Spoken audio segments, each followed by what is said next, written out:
ሰላም ጤና ይስጥልኝ የእግዚአብሔር ቤተሰቦች እንደምን አላችሁ? እግዚአብሔር ይመስገን እኛ ደህና ነን።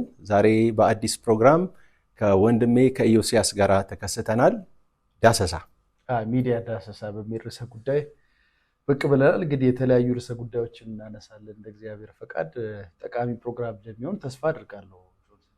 ለመጀመሪያ ጊዜ ትንሽ ከበድ የሚል ርዕስ ነው ይዘን የመጣ ነው። ዕቅበተ እምነት ላይ እንደሚሰራ ሰው ዕቅበተ እምነት አገልግሎት እንደሚያሳስበው በኢትዮጵያ አውድ ዕቅበተ እምነት ውጥረት ውስጥ አለ ብለን እናምናለን። ውጥረት አለበት አይደል?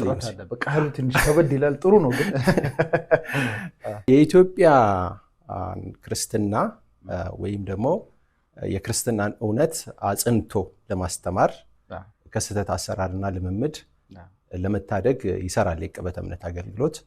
በዚህ አገልግሎት ውስጥ ብዙ ወንድሞችና እህቶች ተሳታፊ ናቸው። ነገር ግን አንዳንድ ሐሳቦች ይጫኑታል ብለን እናስባለን እና እነኛን የሚጫኑትን ሐሳቦች አንስተን እንወያያለን። ዛሬ የምናነሳው እንግዲህ ፕሮፓጋንዳ ነው። ፕሮፓጋንዳ የኢትዮጵያን ክርስትና ወይም ደግሞ የዕቅበተ እምነት አገልግሎትን ይጫነዋል ወይም ተጭኖታል ብለን እናስባለን። ፕሮፓጋንዳ ምንድን ነው ዮሲ? እንግዲህ ሰፊ ቃል ነው። ፕሮፓጋንዳ የሚለውን ቃል ያው እንደምታውቀው በፖለቲካው ዓለም የተለመደ ቃል ነው እና ይህን ቃል ስንጠቀም ምናልባት ተመልካቾቻችን ግራ ሊያጋባቸው ይችላል። ፖለቲካዊ ጉዳይ ሊያወሩ መጡ እንደ ሊሉ ይችሉ ይሆናል፣ ግን ቢያስጨርሱን መልካም ነው። ፕሮፓጋንዳ የሚለውን ሀሳብ እንዳልኩት ፖለቲካ ውስጥ የለመድነው ቋንቋ ቢሆንም በወንጌላውያን ክርስትና ውስጥ ባለ በተለይ በደርግ ጊዜ አይደል? በደርግ ጊዜ በሀገር ውስጥም ብቻ ሳይሆን ከሀገር ውጭም ባለቤት አሁን ግን ፕሮፓጋንዳ የሚባል ነገር አለ። ትሰማለህ? ተቀይሯል ይመስለኛል። ወይ ቋንቋ ተቀይሮ ዳብሮ ሊሆን ይችላል፣ ግን ቃሉን የምትሰማው ነው። በአንድም ሆነ በሌላ እንዳልከው የተቀየረ ሌላ ቃል ካለው አላውቅም፣ ግን የተለመደ ቃል ነው። እንደውም በፊቱ እንግዲህ ከማስታውሰው ካነበብኩትም የፕሮፓጋንዳ ቢሮ የሚባልም እንደነበር አስታውሳለሁ። በደርግ ጊዜ ያው ያኔ ገና የተወለድኩም አይመስለኝም። እስቲ እሱን አሰለዋለሁ። ለማንኛውም ግን የፕሮፓጋንዳ ቢሮ የሚባል እንደነበረ እኛ በንባብም የምናውቀው የምንሰማው ነገር ነው። በኢህአዴግ ዘመነ መንግስትም ቃሉ የተለመደ ቃል ያው ተለዋጭ አገላለጥ የተሰጠው ቢሆንም ይህን ቃል እንግዲህ በደፈናው እንፍታው ካልን አንድን ሀሳብ በሰዎች አእምሮ ውስጥ ለማስረጽ የምትጠቀሙ ስልታዊ መንገድ ይኖራል። ያ ስልታዊ መንገድ አይነቱ የተለያየ ነው። እነሱን ዘዴዎቹን በዝርዝር እናያቸዋለን። ግን አንድን ሀሳብ በምትመራው ወይም በሚከተለ ህዝብ ውስጥ ማስረጽ ስልታዊ በሆነ መንገድ ማስረጽ ወይም በፈረንጅኛ ቋንቋ ማኒፑሌቲቭ በሆነ መንገድ ስልታዊ ስትራቴጂክ ማለት ሳይሆን ማኒፑሌቲቭ በሆነ መንገድ ነው። አታላይና በቃ ምንድነው ክራፍቲ በሆነ መንገድ በፈረንጅኛ እንደዛ ልንለው እንችላለን። በአማርኛ እንዴት እንደምናስቀምጠው አላውቅም። እጅግ በጣም አግባብ ያልሆነ ማለት እንችላለን። ጥበባዊ ነው። አርት ነው። ፕሮፓጋንዳ ነገር አርት ነው ራሱ ይችላል። ቢሆንም ዓላማው ግን ሐሳብን የማስረጽ ጉዳይ ነውና ከዛ ጋር አያይዘ እንደው በደፈናው እንደዛ መለከተዋለሁ ፕሮፓጋንዳ። አንተ እንዴት ታያለህ?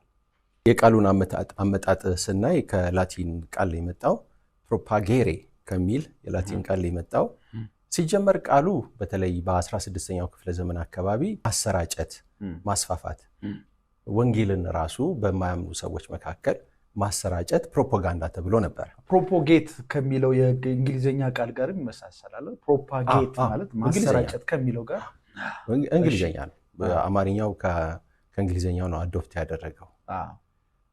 በኋላ ላይ ግን ትርጓሜው ተለወጠና ፖለቲካዊ ቃል ሆነ ማለት ነው። አንድ የፖለቲካ ሳይንስ ሆነ። ብዙ መጽሐፎች ተጽፈዋል። እንዳልከው አርትም ነው። የተለወጠውን ሐሳብ ነው ዛሬ የምናየው ማለት ነው።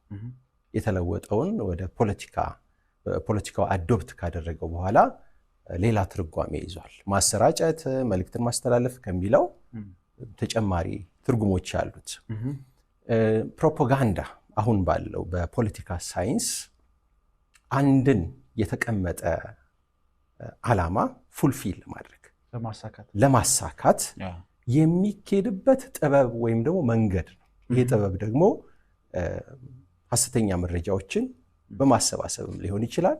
ሙሉ ለሙሉ ውሸት የሆነ ሐሳብም በማስቀመጥ ሊሆን ይችላል።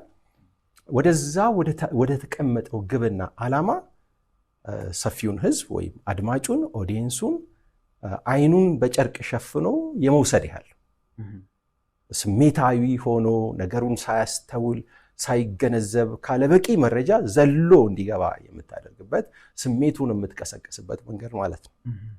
በፖለቲካው ዓለም ሴራ ተብሎ ይጠራል። ሴራ አለው፣ የራሱ የሆነ ስልት አለው ማለት ነው።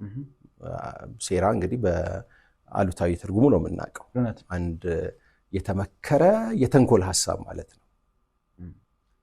ይህንን ሐሳብ እንግዲህ ክርስትናውን እንዴት እንደተጫነው ማሳየት ወይም የቅበተ እምነት አገልግሎትን እንዴት እንደተጫነው ማሳየት ከባድ ይመስለኛል።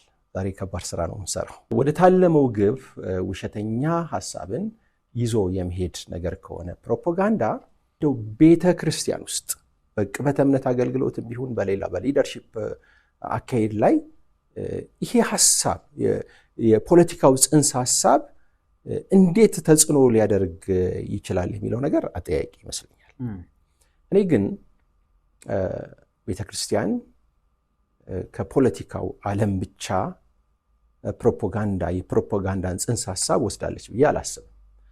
ፖለቲካው ራሱ ይህንን ከመጫወቱ በፊት መጽሐፍ ቅዱሳችን ላይ የምናያቸው ታሪኮች አሉ። ለምሳሌ አንደኛ ነገሥት ምዕራፍ 21 ላይ የናቡቴንን ታሪክ ላስታውስ እፈልጋለሁ።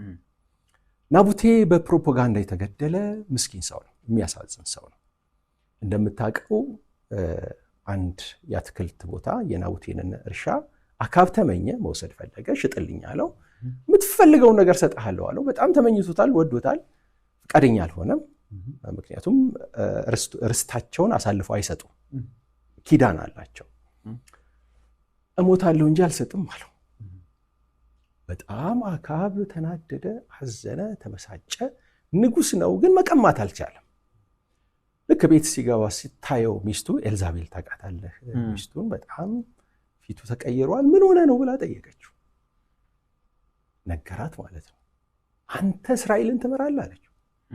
ምን ማለቷ ነው? እንዴት ፕሮፓጋንዳ አታውቅም ማለቷ ነው። አንተ እስራኤልን ትመራለህ። እዚህ ውስጥ የማየው ነገር የእስራኤል ሕዝብ በተለይ ነገስታቱ፣ ሊደሮቹ መንፈሳውያን ናቸው እና ይሄ የፕሮፓጋንዳ ስልት የላቸውም፣ አያውቅም። በተንኮል ሄዶ የናቡቴንን እርሻ መቀማት እንዳለበት አስቦት አያውቅም። ሚስቱ ደግሞ እንደምታውቃት አሕዛብ ናት እና ለካ እሷ ሌላ ጥበብ አላት። እንዴት እነዚህ ታዝናለህ? ተነስና ብላ፣ አትዘን፣ ፊትን ታጠብ፣ ቅባ ተቀባለችው ማለት ነው። ቀወጠችው ቤት። ከዛ ደብዳቤ ጻፈች ነው የሚለው መጽሐፍ ቅዱስ። በአካብ ማህተም አደረገችና ላከች። ደብዳቤው እንደዚህ የሚል ነው። ለሽማግሌዎችና ለካህናት የተላከ ደብዳቤ ነው። ጾም ጸሎት አውጁ። ሴራ ነው፣ ተመልከት። ነገሩን መንፈሳዊ ያደረገችው ማለት ነው። ጾም ጸሎት አውጁ። ከዛ ምናምንቴ ሰዎች ናቡቴንን ይክሰሱት። ክሱ ደግሞ እንደዚህ የሚል ነው። እግዚአብሔርና ንጉሱ ናቡቴ ሰድቧል የሚል ማለት ነው። የተፈጠረ ታሪክ ማለት ነው። የተፈጠረ ታሪክ፣ በውሸት የተፈጠረ ታሪክ። ዓላማው ምንድን ነው? የናቡቴንን እርሻ መቀማት። እነኛ ሰዎች እንደተባሉት አደረጉ እና ፋይናል ጀጅመንቷ በጣም አስፈሪና ጭካኔን ታይበታለህ። ፕሮፓጋንዳ ውስጥ አንዱ የምናየው ነገር ጭካኔ ነው፣ መፈረጅ ነው። ሰውየው ባላደረገው ባላጠፋው ነገር ሰየመችው ማለት ነው። እግዚአብሔርና ንጉሱን ተሳድቧል። የሙሴ ሕግ ደግሞ እንደዚህ አይነቶቹ በድንጋይ ተወግረው ይሙቱ ይላል እና መሰከሩበት። ምናምንቴ ሰዎች መጥተው ሰውየው ባላጠፋው ባልበደለው መሰከረበት። ከዛ በኋላ ምን እንዳለች ታውቃለህ? እስኪሞት ድረስ አውጥታችሁ ውገሩት። ናቡቴን ተገደለ። ልክ እንደተገደለ መልእክተኞች ላኩላት። ሂድና ውረስ አለችው። ናቡቴን ሞቷል፣ የምትፈልገውን እርሻ ሂድና ውረስ። ከዛ በኋላ የእግዚአብሔርን ጀጅመንት ታያለህ። ታሪኩ ሰፊ ነው፣ ግን እዚህ ጋር የምታየው ምንድን ነው? ጠንካራ የሆነ የፕሮፓጋንዳ ስራ ነው የተሰራው የናቡቴን እርሻ ለመውረስ። እንግዲህ የፕሮፓጋንዳ ጽንሰ ሐሳብ በብሉይ ኪዳን መጻሕፍት ላይ ራሱ አለ ማለት ነው። እጅግ አደገኛ ሐሳብ ነው። እንደው ከዚህ ባሻገር እንደው የቅርብ ጊዜ ታሪካችን ደርግ ስልጣን የያዘበትን መንገድ ምናልባት ታሪክ አንብበ ከሆነ አላቅም፣ እጅግ ዘግናኝ ነው። በፕሮፓጋንዳ ነው መንግስቱ ኃይለማርያም ዙፋኑን የተቆጣጠረው። የዛ ጊዜ ተፈሪ ባንቲ ብርጌዳል ጀነራል የሽግግር መንግስቱን ይመራ የነበረው እሱ ነበረ። ኢንቴሌክቹዋል ነው ሰውየው፣ በጣም የተሻለ ዲሲፕሊን ሰው፣ ለአብዮቱ ታማኝ ተብሎ ተመርጦ ይመራል እና መንግስቱ ኃይለማርያም አልወደደውም። ያልወደደው ለምንድን ነው? ተገፍቷል፣ ስልጣን አልተሰጠውም፣ አዝኗል፣ ተቆጥቷል። ሴራ ጠነሰሰ ማለት ነው። ሴራው ምንድን ነው? ስብሰባ ነበራቸው። ያንን ስብሰባ አጡዘው ሌላ መልእክት ሰጡት፣ ሌላ ትርጉም ተሰጠው ስብሰባው። አብዮቱን ለመቀልበስ እየዶለቱ ነው፣ እየተመካከሩ ነው የሚል ትርጉም ተሰጠው። ይገርምህ በ20 ደቂቃ ውስጥ ነው ኦፕሬሽን የተጠናቀቀው። እነኛ ጀነራሎች በሙሉ ተለቅመው በ20 ደቂቃ ውስጥ እንዲደርሸኑ ተደረገ። ከዛ በኋላ እንደው ታሪኩን ላሳጠረልህና በነጋታው ጠዋት ላይ መንግስቱ ኃይለማርያም መስቀል አደባባይ መግለጫ ወጣ፣ ወይም አብዮት አደባባይ ተብሎ የሚጠራው ማለት ነው። ንግግር አደረገ። እንደዚህ ይላል: አብዮቱን ለመቀልበስና ለሶማሌ፣ የዛ ጊዜ የሶማሌ ወረራ የሲያድ ባሬ ጦር አብዮቱን ለመቀልበስና ለሶማሌ ለመሸጥ ሲያሰሩ በነበሩ ከሃዲያን የውስጥ አርበኞች ላይ እርምጃ ተወስዷል። ተመልከት፣ የውስጥ አርበኞች ሲያሰሩ የነበሩ እንዴት እንደሚያቃልላቸው፣ እንዴት እንደሰየማቸው። ከዛ ሌላው ንግግሩ ደግሞ እንደዚህ ይላል: አብዮታችሁ ከተከላካይነት ወደ አጥቂነት ከፍ ብሏል፣ ተሸጋግሯል። ምን ያህል ኢምፕሬሲቭ እንደሆነ ተመልከት። በጣም ሌላ የገረመኝ ከንግግር ውስጥ ኮቴሽኖቹን እያቸዋለሁ። ለምሳ ሲያስቡን ለቁርስ አደረግናቸው። ማለዳ ላይ ነው የረሸናቸው። ማለዳ ላይ ቁርስ በልተው ልክ ለስብሰባ እንደገቡ በቃ ተረሸኑ ማለት ነው። ሀገር ሰላም ነው ብለው ስብሰባው የሚገርም የእድገት ስራ ማህበር የሚባል እንቅስቃሴ ነበር። ያ ይቀጥል አይቀጥል፣ ይቋረጥ ወይስ ጠቃሚ ነው የሚል አገርን የሚጠቅም ስብሰባ ነበር እንጂ ሀገርን ለመሸጥ ገንዘብ ተቀብለው እየተደራደሩ የነበሩ ሰዎች አልነበሩ። ሴራ ነው፣ በሴራ ተገደሉ። ግን በጣም የሚያሳዝነው ነገር መንግስቱ ኃይለማርያም በዚህ ድርጊቱ ዝነኛ ሆነ፣ ቆራጥ ተባለ ማለት ነው። ለአብዮቱ የሚቀና ለሀገር ፍቅር ያለው ጠንካራ ሰው፣ ጠንካራ መሪ ተብሎ በቃ ሀገር ተቀወጠ። የህዝቡን ስሜት ለኮሰው። ፕሮፓጋንዳ ምን ያህል ከባድ እንደሆነ እጅግ በጣም ከባድ ነው። የህዝብን ስሜት የሚኮረኩር ነው። ወደምትፈልገው ነገር ለመምራት የሚሰራ ነውና ብዙ ስልቶች አሉት። አክቹዋሊ ያው አንተ በዚህ ላይ ጥናቶችንም እንዳደረግክ አውቃለሁኝ። እንደው ከፕሮፓጋንዳ ስልቶች የተወሰኑትን ከተመለከትን በኋላ እንደው እኛስ እኔና አንተም ጭምር ማለት ነው ይህንን ጽንሰ ሐሳብ ተውሰናል ወይ? በከፊል ሊሆን ይችላል። ዕቅበተ እምነትን ስናስብ በዚህ አካሄድ እንሄዳለን ወይ? ከዚህ የጠራነን ወይ? ምክንያቱም ርዕዮተ ዓለማችን ከአካባቢያችን ከባህላችን ይቀዳል። ፖለቲካ ከባድ ነው። በየዘመናቱ ቤተክርስቲያን ላይ ተጽዕኖ ሲያደርግ ነው የምታየው። አክቹዋሊ አንዳንድ የቤተክርስቲያን መሪዎችም እዛው ፖለቲካ ውስጥ የነበሩ ሴራውን የሚያውቁ ናቸው። እንዴት ወደ ስልጣን እንደሚወጣ መንግስቱ ኃይለማርያም ሰክሰስፉል ሆኗል፣ አየህ፣ ውጤታማ ሆኗል፣ ዝነኛ ሆኗል፣ ከብሯል እና እንደ ሰክሰስ ይታያልና እነኛው ሰዎች መጥተው ቤተክርስቲያን የሚመሩበት ሁኔታ አለ። በአንድም በሌላም ደግሞ ፍልስፍናውን ትሰማዋለህ። እንደው ዕቅበተ እምነት ከዚህ ሐሳብ የጸዳ ነው ወይ የሚለው እንድናይ እፈልጋለሁ። ከዛ በፊት ግን እንደው ይሄ የፕሮፓጋንዳ ስልቶች አቀራረቦቻቸው ምንድን ነው እሱ የሚለውን አንዳንድ ነገር እንድንነካ እፈልጋለሁ። መልካም ጥሩ። አንድም ከመጽሐፍ ቅዱስ፣ ሁለትም ደግሞ ከታሪክ ከፖለቲካ ታሪክ በመነሳት ያቀረብከውን ወድጄዋለሁ። እንደውም ይህንን ስታነሳ ሌላ የመጽሐፍ ቅዱስ ንባብ ታወሰኝ። ጌታችንና መድኃኒታችን ኢየሱስ ክርስቶስ በሕግ መምህራን በካህናት ሴራ እንደተገደለ ታውቃለህ። እና የተገደለበትን እውነት ወንጌላት ጽፏል። የሚገርም ማቴዎስ ምዕራፍ 28 ቁጥር 11 ጀምሮ ጌታ መነሳቱን ሲሰሙ የአይሁድ መምህራንና ካህናት ኢየሱስን ያስገደሉ የሃይማኖት ክፍሎች ያሉትን የፈጠሩትን አንዱ የፕሮፓጋንዳ ባህሪ የሌለን ታሪክ መፍጠር ነው። ዓላማን ለማሳካት ወደ አንድ ግብ ለመድረስ ፈጠራ ታሪክ መፍጠር ነው፣ ወይም ደግሞ ማሰናዳት ነው የፕሮፓጋንዳ ዋናው ነገርና እንደዚህ ይላል። ባነበው ደስ ይላል። ማቴዎስ ምዕራፍ 28 ቁጥር 11 ሴቶች በመንገድ ላይ ሳሉ ከጠባቂዎች ጥቂቶቹ ወደ ከተማ በመሄድ የሆነውን ሁሉ ለካህናት አለቆች አወሩላቸው። ፋክቱን ማለት ነው። በቃ ተነስቷል የሚለውን ነገሯቸውና ያስገደሉት የካህናት አለቆች እንደሆነ ይታወቃል። የካህናት አለቆች ከሽማግሌዎች ጋር ተሰብስበው ተማከሩ። ፕሮፓጋንዳ ያው እንደምታውቀው እርስ በርስ የምጠነስሰው ነገር ሴራ ተጠነስሳለ። ተማከሩ። ለወታደሮቹ በቂ ገንዘብ በመስጠት ይላል። ሐሳብን ለማስረጽ የማይካሄድበት መንገድ የለም። አንዱ ምናልባት እነዚህ ካህናት የተጠቀሙት ስልት ገንዘብ በመስጠት ሊሆን ይችላል። ምክንያቱም የዓይን ምስክር ናቸው። ጌታ መነሳቱን የመቃብሩን ስፍራ በወታደር ሲያስጠብቁ ስለነበረ የመቃብሩ ስፍራ ባዶ ነው፣ ወታደሮቹ ባዶ መሆኑን ያውቃሉ። ስለዚህ እነዚህ ሰዎች እንዳይናገሩ አፋቸውን ለመሸበብ ገንዘብ ሰጡ። እዛ ያደረጉት ነገር የሚገርም ነው። እንዲህ አሏቸው፣ ተኝተን ሳለን ደቀ መዛሙርቱ በሌሊት መጥተው ሰረቁት በሉ። እና የተፈጠረ ታሪክ ነው የሆነው ነገር ሌላ፣ ደግሞ እነዚህ ሰዎች የሚቀመሙት ታሪክ ሌላ ነው። አንተ ልክ ፖለቲካው ላይ እንዳነሳው ማለት ነው። እነሱ በሀገር ልማት ጉዳይ ላይ ጀነራሎቹ እየተማከሩ ባለበት ሰዓት ግን እንደ ስጋት ስለሚያያቸው መንግስቱ ኃይለማርያም የተጠቀመው ዘዴ ምንድነው? የሌለን ታሪክ ፈጥሮ ማስወገድ ነው። ካስወገደም በኋላ ስህተቱ እንዳይታወቅ አሁንም ያንን ድርጊት ሊሸፍን የሚችል ሌላ የፈጠራ ታሪክ ነው ያመጣው። አብዮቱ ከፍ ብሏል እንዳልክ የተናገርከውን ሁሉ ተናግሯል። ይህንን ትመለከታል። ተኝተን ሳለን ደቀ መዛሙርት በሌሊት መጥተው ሰረቁት አሉ።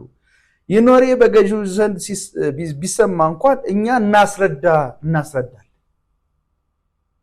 ምን ክፉ ነገር እንዳይደርስባችሁ እናደርጋለን። ወታደሮቹም ገንዘቡን ተቀብለው እንደታዘዙ አደረጉ። ይህም ታሪክ እስከዛሬ ድረስ ይላል ማቴዎስ መልእክቱን እስከጻፈበት ጊዜ እስከዛሬ ድረስ በአይሁዶች ዘንድ በሰፊው እንደተሰራጨ ነው። ቁርአን ከዚህ ወስዶ ነው የከተበው ሊሆን ይችላል። ምናልባት የካህናት የተፈጠራ ታሪክ አግኝቶት ይሆን አላውቅም። ይህ የሚያስገነዘብ ነገር በአዲስ ኪዳን ብዙ አብነት ሊሆኑ የሚችሉ ነገሮች አሉ። የፈጠራ ታሪኮች ናቸው። አንዱ መገለጫ ባህሪ የፕሮፓጋንዳ ይሄ ነው። እንግዲህ ባህሪያቶቹ በጥናቱ ላይ በፕሮፓጋንዳ ጉዳይ ላይ ጥናት ያደረጉ ምሁራን እንደሚናገሩት ከሆነ በብዙ መንገድ ፕሮፓጋንዳ ሊሰራ ይችላል። የመጀመሪያው ከዘዴዎቹ መካከል አንዱ በአንድ ወገን ተብሎ ይጠራል በፈረንጅኛ ትርጉሙ ማለት ነው።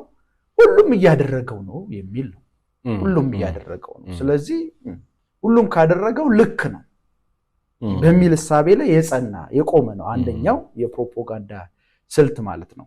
ነገር ግን ዘጸአት መጽሐፍ ላይ እንደተመልክተ ከሆነ ዘጸአት 23 ቁጥር 2 ላይ ክፉ በማድረግ ብዙዎችን አትከተል ይላል። አብዛኛው ሰው ስለተከተለው ሳይሆን መሆን ያለብህ ጉይዘቱ ነው ወይ የህዝቡ እየተከተለ ያለው ጉዳይ እውነት ነው ወይስ አይደለም ብለህ መገምገም እንጂ ብዙ ስለተከተለ ያ ጉዳይ ትክክል ነው ማለት አይደለም። ፕሮፓጋንዳ የሚከተለው ስልት አንዱ ይሄ ነው። ሁሉም ተቀብሎታል፣ ስለዚህ ልክ ነው የሚል ላይክ እና ኮሜንት ማረጋገጫ ሊሆን አይችልም። የላይክ መጠን፣ የኮሜንት መጠን፣ የሰዎች አስተያየት መጠን፣ ምክንያቱም ሰው የተለያየ ግንዛቤ ደረጃ አለው።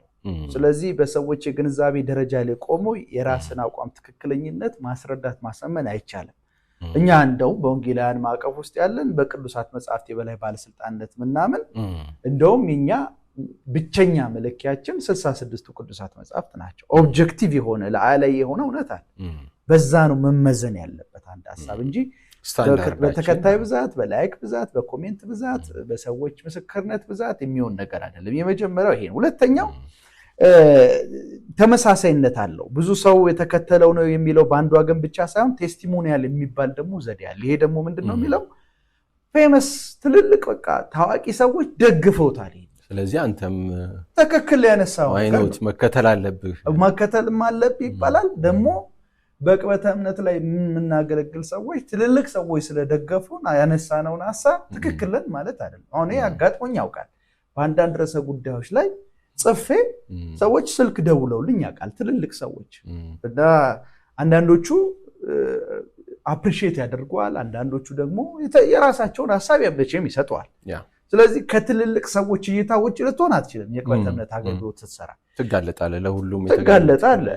እነዛ ሰዎች በተለያየ መንገድ ሊደውሉ ይችላሉ። የራሳቸው ኢንተረስት ኖሯቸው ሊደውሉ ይችላሉ። የእግዚአብሔር መንግስት አሳስቧቸው ሊደውሉ ይችላሉ። ከተለያየ ኢንተረስት ተነስተው ሊደውሉ ይችላሉ። ያ ማለት የምትሰራው የቅበተ እምነት ስራ በታዋቂ ሰዎችም ትኩረት ውስጥ ሊገባ ይችላል። ያ ግን ትክክለኝነት ማስረጃ።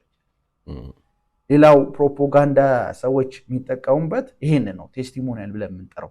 ሌላው ግሊተሪንግ ጀነራሊቲስ ስልቱን ግን የሚጠቀሙት እንደው በቅበተ እምነት ላይ ሊጠቀሙት ይችላሉ ብለህ ታስባለህ ወይ? የሚጠቀሙ እንደው ድባቡ አለ በቅበተ እምነት አገልግሎት ላይ ምንም ይሄ የፕሮፓጋንዳን ስልት ተጠቅመው ሐሳባቸውን ማስረጽ አለ እንጂ ለዛም ነው የተሰባሰበ የቅበተ እምነት አገልግሎታችን በእኛ ግምገማ፣ በእኔም በአንተም ግምገማ ከዚህ ሚዲያም በፊት ከመቅረባችን በፊት ባደረግነው ጥናት ውይይትም እንደተገነዘብነው አገልግሎታችን የቅበተ እምነት አገልግሎታችን ፕሮፓጋንዳ የተጫረ ይመስላል።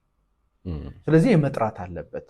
አገልግሎታችን የተሻለ ምዕራፍ ላይ እንዲደርስ ስለምንፈልግ ክሪቲክ ማቅረብ ጥሩ ነው እና አልተጫወነውም ወይ በአንድ ወገን የሚባለው ሜቶዶሎጂ የፕሮፓጋንዳ ሁሉም ተቀብሎታልና ልክ ነው የሚል አይነት አካሄድ ተከትለን አናቅም ወይ? በቅበተ እምነት አገልግሎት ላይ የተሰማራ ሰዎች አውቃል። ከዚህ መጽዳት አለበት። ይህ አይደለም መስፈርቱ። የምናነሳው ሐሳብ ትክክለኝነቱ ማስረጃ ሰው ሁሉ ስለተቀበለው፣ ሁለተኛ ቴስቲሞኒያል ታዋቂ ሰዎች ስለደገፉት አይደለም። ወይም ደግሞ ግሊተሪንግ ጀነራሊቲስ የሚባል ነገር አለ። በጣም ምን አይነት ቃላት ያልተፈቱ ያልተብራሩ ቃላትን ተጠቅመን የቅበተ እምነት ስራ ስለሰራን ትክክልን ማለት አይደለም። ቃላቶቻችን መፈታት መቻል አለባቸው፣ መብራራት መቻል አለባቸው። የቅበተ እምነት ስራ እንደምታውቀው በቅዱሳት መጽሐፍት የደረጀን መሆን አለብን። በቤተክርስቲያን ታሪክ በቅበተ እምነት አገልግሎት ያገለገሉ እንደ ጀስቲን ማርታየር እንዲሁም እንደነ ኢራኒየስ እነ ክሌመንት እንደነ ተርቱሊያን እንዲሁም ደግሞ ጆን ዘ ደማስከስ በጣም የሄረሲ ሊስት ዲስከስ ያደረገ የጻፈ ሰው ነው። እንደዚህ አይነት በቅበተ እምነት ላይ የተሰማሩ አባቶች አሉ በታሪክ። የእነሱንም ማጥናት ይጠይቃል። ሎጂክም ስነ አመክንዮንም ማወቅ ይጠይቃል። ስለዚህ ያልተፈቱ ቃላትን መጠቀም፣ ያልተብራሩ ቃላትን መጠቀም የሰዎችን አቴንሽን ወይም ደግሞ ትኩረት ለመሳብ ያልተፈቱ ያልተብራሩ ቃላትን መጠቀም ቅበተ እምነት አይደለም። ቅበተ እምነት ዕውቀት ይጠይቃል እንዳልኩት ቅዱሳት መጽሐፍ፣ በቤተክርስቲያን ታሪክ እንዲሁም ደግሞ በስነ አመክንዮ። ስለዚህ ይሄ ግሊተሪንግ ጀነራሊቲስ ነው። ሌላው ማንሳት የምፈልገው አንተ ከዛ ትቀጥልበታለህ፣ ኔሚንግ ኮሊንግ የሚባለው ኔሚንግ ኮሊንግ የሚባለው ምንድነው? ሰዎች የምንቃወማቸውን ሰዎች ሌብል ማድረግ ማለት ነው። ገጸ ባህሪያቶችን አውጥተን እነዛን ገጸ ባህሪያቶች ለነዚህ ሰዎች መስጠት ማለት ነው። መጥፎ ስም መስጠት ማለት ነው በአማርኛ እና ኔጌቲቭ ሌብል ፎር ኦፖነንት፣ ኔጌቲቭ ሌብሊንግ ፎር ኦፖነንት ማለት ነው። ግን ሁለተኛ ጢሞቴዎስ ምዕራፍ 2 ቁጥር 24 ጀምሮ ስታነብ እንደዚህ ይላል፣ የጌታ አገልጋይ ሊጣላ አይገባውም፣ ይልቁንም ለሰው ሁሉ ገር ለማስተባር ብቃት ያለው ትዕግስተኛ መሆን ይገባዋል። እውነትን ወደ ማወቅ ይደርሱ ዘንድ እግዚአብሔር ንስሐን እንደሚሰጣቸው ተስፋ በማድረግ የሚቃወሙትን በየዋህነት የሚያቀና መሆን አለበት ነው። እውነትን ወደ ማወቅ ይደርሱ ዘንድ እግዚአብሔር ንስሐን እንደሚሰጣቸው ተስፋ በማድረግ የሚቃወሙትን በየዋህነት ማቅናት ይኖርበታል። በሌብሊንግ አይደለም። የቅበተ እምነት አገልግሎት ትልቅ ትህትና ይጠይቃል። ትልቅ የፍቅር ልብ፣ መጋቢያ ልብ ይጠይቃል። ይሄ ማለት በእውነትን ኮምፕሮማይዝ እናደርጋለን ማለት አይደለም። ቅዱሳት መጽሐፍት ባስቀምጡት እውነት ላይ ቆመን በፊት ለፊት እናጋልጣለን፣ እንሟገታለን።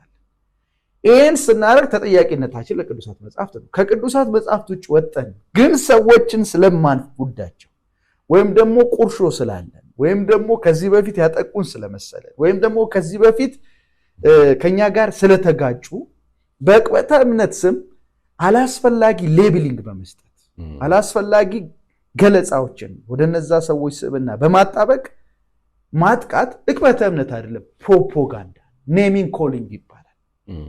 ራሱን የቻለ ስም አለውና ይሄ እጅግ በጣም አደገኛና በተለይ በእኛ በወንጌላውያን ክርስትና ውስጥ በዕቅበተ እምነት አገልግሎት ላይ የተሰማራን ሰዎች ማረቅ ያለብን ጉዳይ ነው።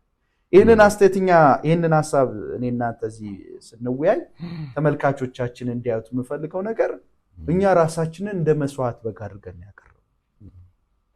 ትችት ከራስ ነው የሚጀምረው።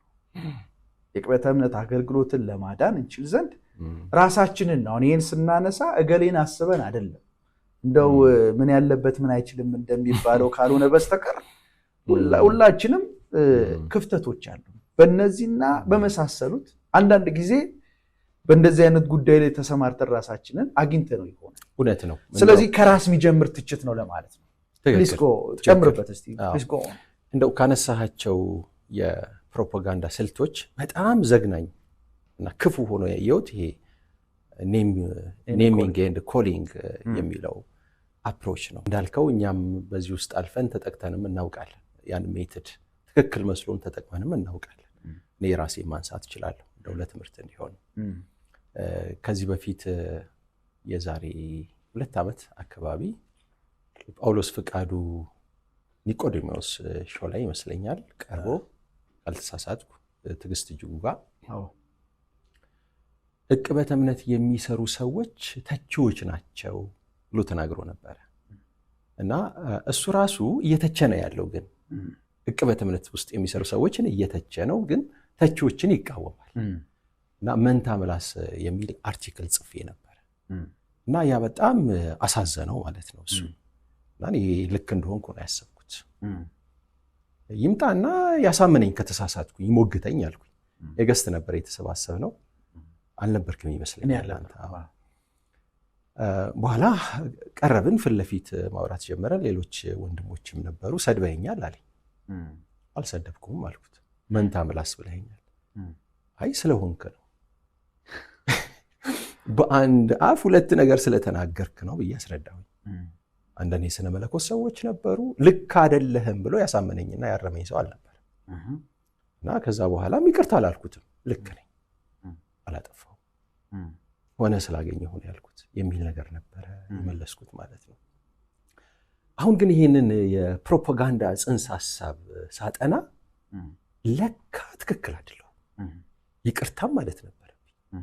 ወንድማችንን በዚህ አጋጣሚ ይቅርታ ላለው በዚህ ሚዲያ ላይ ስህተቱ ምንድነው? ትልቅ በስለት ነው።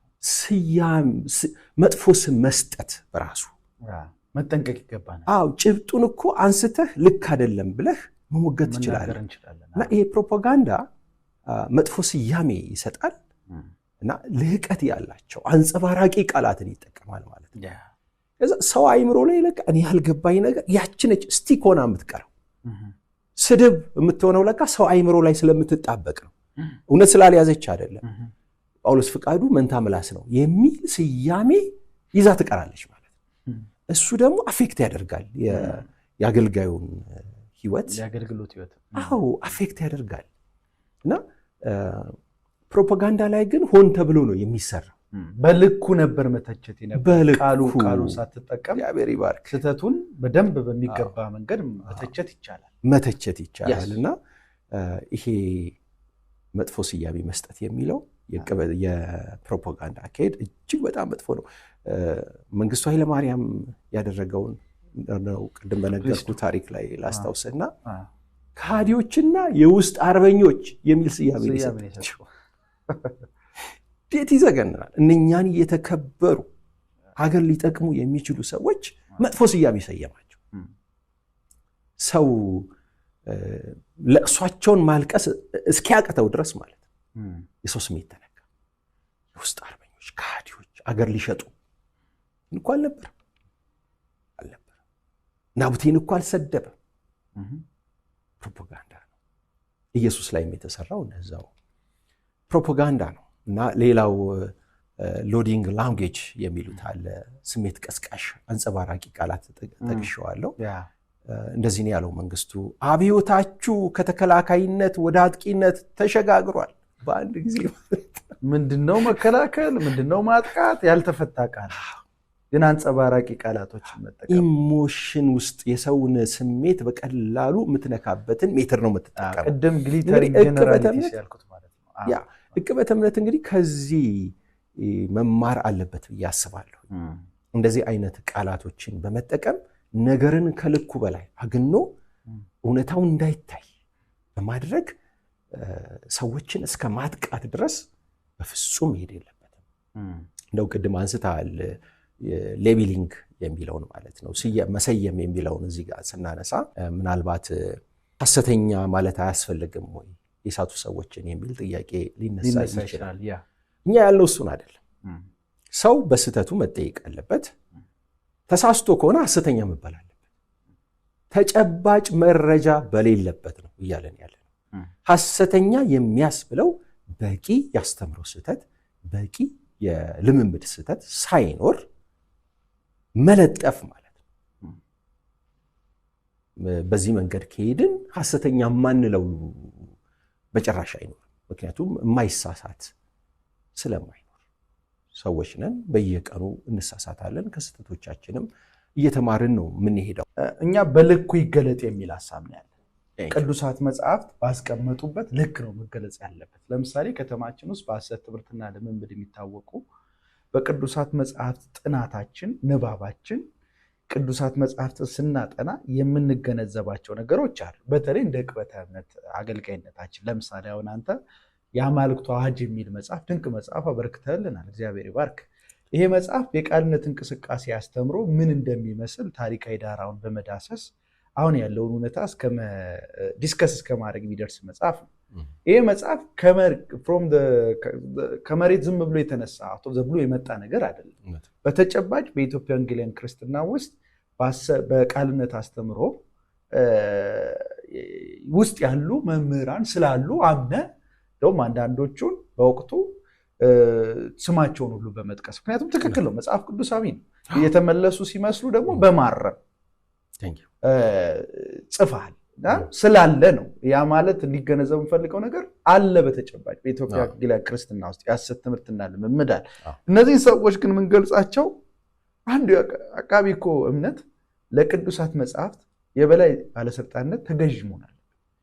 ሐሰተኞችን መጽሐፍ ቅዱስ በገለጠበት በዛ ቋንቋ ነው ማስቀመጥ ያለብን። አሁን እኛ ፕሮፓጋንዳ ነው የዕቅበተ እምነት አገልግሎታችን ፕሮፓጋንዳ ይጫነዋል ስንል አንዱ ቅዱሳት መጽሐፍት ሐሰተኞችን ባልጠራበት ቋንቋ በማይገልጥበት ቋንቋ መግለጥ መጽሐፍ ቅዱሳዊ አይደለም።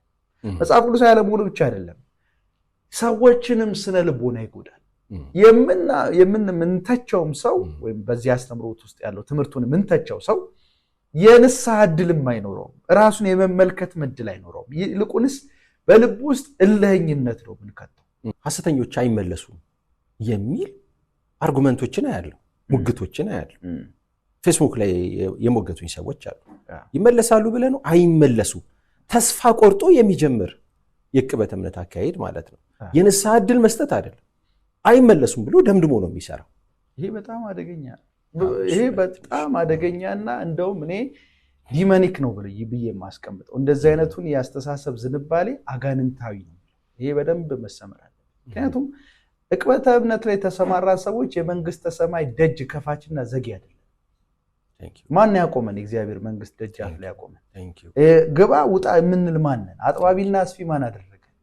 የኛ ድርሻ መስኮትን የመክፈት ብርሃንን የማስገባት ብርሃንን እንዳያዩ የከለከላቸውን እንቅፋት የማንሳት ወደ እውነቱ የመምራት ነው እንጂ ወደ ቅዱሳት መጽሐፍት እውነት ወደ መምራት እንጂ ሰው ሊድን አይችልም የሚል በእግዚአብሔር የማዳን ወንበር ላይ ዙፋን ላይ መፈናጠጥ አይደለም። ዕቅበተ እምነት ያለ በፍጹም እንደዚህ አይነት ዕቅበተ እምነት የለም። ይሄ አስተምሮን የሚከተል ሰው ከእግዚአብሔር ወገን አይደለም ማለት እውነት ነው፣ ትክክል ነው። ከእግዚአብሔር ወገን አይደለም እንላለን፣ አስተምሮን ጠቅሰን አስረድተን ዘርዝረን። ነገር ግን ይሄ ሰው አልሞተም፣ በሕይወት አለ። የንስሐ ዕድል አለው። የንስሐ ዕድል አለ። እኔ እንደው የመመለስ ዕድል ይኖራል። ተስፋ ከቆረጥን ዕቅበተ እምነት ላይ መስራት የለብንም ብዬ ነው የማስበው። በክርስትና ተስፋ ከቆረጥን ሐሰተኞች አይመለሱም የሚል ተስፋ መቁረጥ ውስጣችን ካለ ክርስትናው ሊታደስ አይችልም። የመጨረሻ በቃ በክቷል ብለን የምናስብ ከሆነ ወይ እምነቱን መልቀቅ ነው። አው ካለ ተስፋና ካለ እምነት አይሰራም። ተስፋ ማድረግ አለብህ። የእግዚአብሔር መንፈስ ሰዎችን እንደሚነካ እንደሚለውጥ የንስሐ ዕድል እግዚአብሔር እንደሚሰጣቸው ተስፋ ማድረግ ማመን መጸለይም አለብህ። እንዴት ነው ተስፋ በቆረጠ ልብ የምታቀበው? ወዴትስ ነው የምታቀበው? እንደሚመለስ ተስፋ የማታደርግ ከሆነ መንግስቱ ኃይለማርያም እንደው ከስሜት ጋር ትስስር ያለውን ቅድም ስታነሳ ይሄ ፊልተሪንግ ጀነራላይዜሽን የሚያነሳቸው ነገሮች ነበሩ። የባንዲራን ጉዳይ፣ የአብዮትን ጉዳይ፣ አብዮታችሁ የሚሉ ቃላቶችን በተደጋጋሚ ይጠቀም ነበር። እንደው በጣም ለማሳየት ስለቀለለኝ ነው እሱን ማነሳው። ወደ ዕቅበተ እምነትም ስትመለስ እንደዚሁ የሰውን ስሜት የሚነኩበትን ነገር የሚያውቁ አንዳንድ ብልጥ ሰዎች አሉ። እነኚህ ሰዎች አቃቢያን አይደሉም፣ ፕሮፓጋንዲስቶች ናቸው። አክቹዋሊ ፕሮፓጋንዳ የሚለው ቃል አሁን ተቀይሯል፣ አክቲቪዝም በሚለው ማለት ነው። ራሳቸው እንደ አክቲቪስት ነው እንደ የሚያዩት የሚል ጥያቄ ይፈጠርብኛል። እና የፈለገ ጥፋት ሶሻል ሚዲያ ላይ የሰውን ህይወት የሰውን አገልግሎት አፌክት የሚያደርግ ነገር ካደረጉ በኋላ ተቃውሞ ሲበዛባቸው፣ ኮሜንት ሲበዛባቸው መጽሐፍ ቅዱስ ይዘው ፎቶ ተነስተው ይለቃሉ፣ ክሎጀር ይሰራሉ፣ ይቅርታ ምናምን ይላሉ ማለት ነው። እና ይሄ አንዱ የስሜት ትስስር ለመፍጠር ከኦዲየንስ ጋር የምትሄድበት የፕሮፓጋንዳ መንገድ ነው። ይህ መጽሐፍ ቅዱስ አይደለም፣ መጽሐፍ ቅዱስ አይደለም። ፖለቲካው ዓለም ላይ ደግሞ የምታየው ምንድነው? ቃላትን ከማንሳት ባሻገር ንግግር ሲያደርጉ ጠይቀህ ታውቃለህ? ምናልባት አላውቅም፣ እኔ ጠይቄ አውቃለሁ። ባንዲራ ከኋላቸው ያደርጋሉ። የስሜት ትስስር መፍጠር ማለት የፖለቲካ ኢሹ ላይ ስለ ሀገር ጉዳይ ላይሆን ይችላል የሚናገሩት ማለት ነው። ሲምፕል ነገር ሊሆን ይችላል። ግን ትልቋን ሀገርን የሚወክል ነገር ስፖርት ላይ አልቅሰህ ታውቃለህ? አትሌቶች ሲያሸንፉ እኔ እንደዛ ኢሞሽናል ሆኜ አውቃለሁ። አልቅሼ አላውቅም፣ ግን ያው ደስ የሀገር ስሜት ይሰማሃል። ለምን እንደሆነ ታውቃለህ? ልክ እንዳሸነፉ የሚያደርጉት ነገር አለ። ባንዲራ ሄደው ይለብሳሉ፣ ወደ ባንዲራው ነው የሚሮጡትና እችን የወደቀች ሀገር ከወደቀችበት ብድግ ለማድረግ የሮጡ ነው የሚመስሉት። ገብተዋል። እና ትልቁ ጌም ግን ፖኬት መኒ ነው። የሚያገኙት ጥቅም ናት፣ ገንዘብ ናት። እና የሚያስለቅሳቸውም የመጡበት መንገድ ነው። ትግላቸው ከድህነት ለመውጣት ያደረጓት ትግል ናት። ምንም ይሄ የምንደባበቀው አይደለም። ቶሎ ብለው የስሜት ትስስር ይፈጥራሉ። ገብተዋል። ከህዝቡ ጋር የስሜት ትስስር ይፈጥራሉ። ግን የሀገር ፍቅር ስሜትም በነገራችን የሀገር ፍቅር ስሜትም ያላቸው ግን አይመስልም። ሩም የለም ለዚህ በእውነት አለኝ፣ አልዋሽም አለኝ። ግን እንደው ፕሮፓጋንዳን ያሳይልኛል ብዬ ስላሰብኩ ነው። ያ ለቅሶ ያ ኢሞሽን እንደው የሀገር ፍቅር ብቻ ነው ወይ? ገብተዋል። ሌላ ነገር እኮ ምንም የሚያስቡ ነው የማይመስሉት፣ ግን አይደለም። ደግሞ የመደጋገምም ነገር ታያለህ። ገሌ አልቅሷልና እኔም በተራዬ ደግሞ ላልቅስ አይነት የሚመስልበትም ያው እንግዲህ አናውቀውም፣ ጀነራላይዜሽን እንዳሁን። ግን ያለን ሀሳብ እኔ በደንብ ተረድቻለሁ። እንግዲህ ያው ተመልካቾቻችንን ለማንቃት ነው። ፐርስፔክቲቭ መቼም ዕቅበተ እምነት ስንሰራ በፕሮፓጋንዳ ሲስተም ባላመንበት ነገር ትሁት ሳንሆን ጄኒውን የሆነ ስሜት ሳይሰማን መጽሐፍ ቅዱስ ታቅፈን ፎቶ እየተነሳን የህዝብ ስሜት መንካት የለብንም። ይሄ ማኒፑሌሽን ነው። ቅድም አንስተዋል፣ በኋላ ላይም እንመጣበታለን። በፖለቲካውም ዓለም አሁን ላይ ትመለከታለህ። ለምሳሌ አሁን ጁንታ የሚል ቃል አሁን በፖለቲካችን ውስጥ የተለመደ ቋንቋ ነው እና ኦፖነንትን የምትቃወመውን በሚሆነው ቋንቋ መግለጽ የተሻለ ነው። እንደዚህ አይነት ስሞች አደጋቸው ከፍ ያለ ነው። በፖለቲካችን ውስጥም ይዘውት የመጡት አስከትሎት ቀላል አይደለም። ሶሪ ወደ ቤተክርስቲያን በመምጣቱ ይሄ አይነት ነገር ወደ ቤተክርስቲያን መጥቷል በሚያሳዝን ሁኔታ። በተለይ ደግሞ በሌላ ቋንቋ እንግለጸው ከተባለ በተለይ ይሄንን ኔም ኮሊንግ የሚባለው ኔጌቲቭ ሌብሊንግ ፎር ኦፖነንትስ የሚለውን ሐሳብ ካራክተር አሰሲኔሽን በሌላ ቋንቋ በቃ የሰዎችን ለምሳሌ አንድ ሰው በአንድ ጉዳይ ዙሪያ ክፍተት ቢገኝበት በሁሉም ነገሩ ማይጠቅምና የተበላሸ ነው ማለት ነው።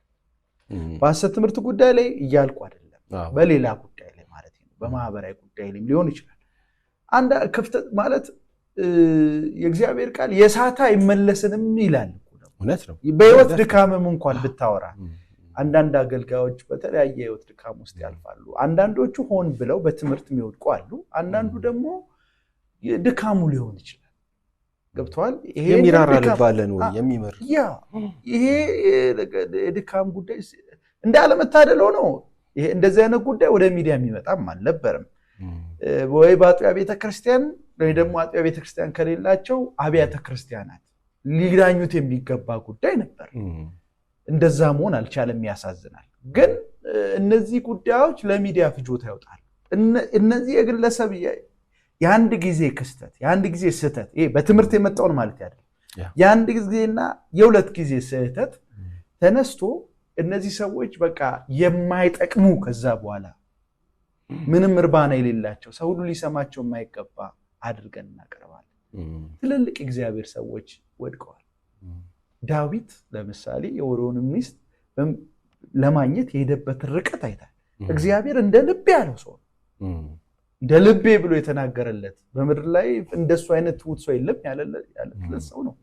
የልቤን ሐሳብ የሚፈጽም ያለ ግን ዳዊት እንደዚህ አይነት ሆረብል አስጨናቂ ሴራ አስጨናቂ ክፉ ድርጊት ሲያደርግ ሴራ ነው ከተነሰሰ ኦሪዮንን ከውጊያ ፊት ለፊት አድርጉትና ይሙት ከዛ በኋላ ሚስቱን ቀማለው ነው ያለው።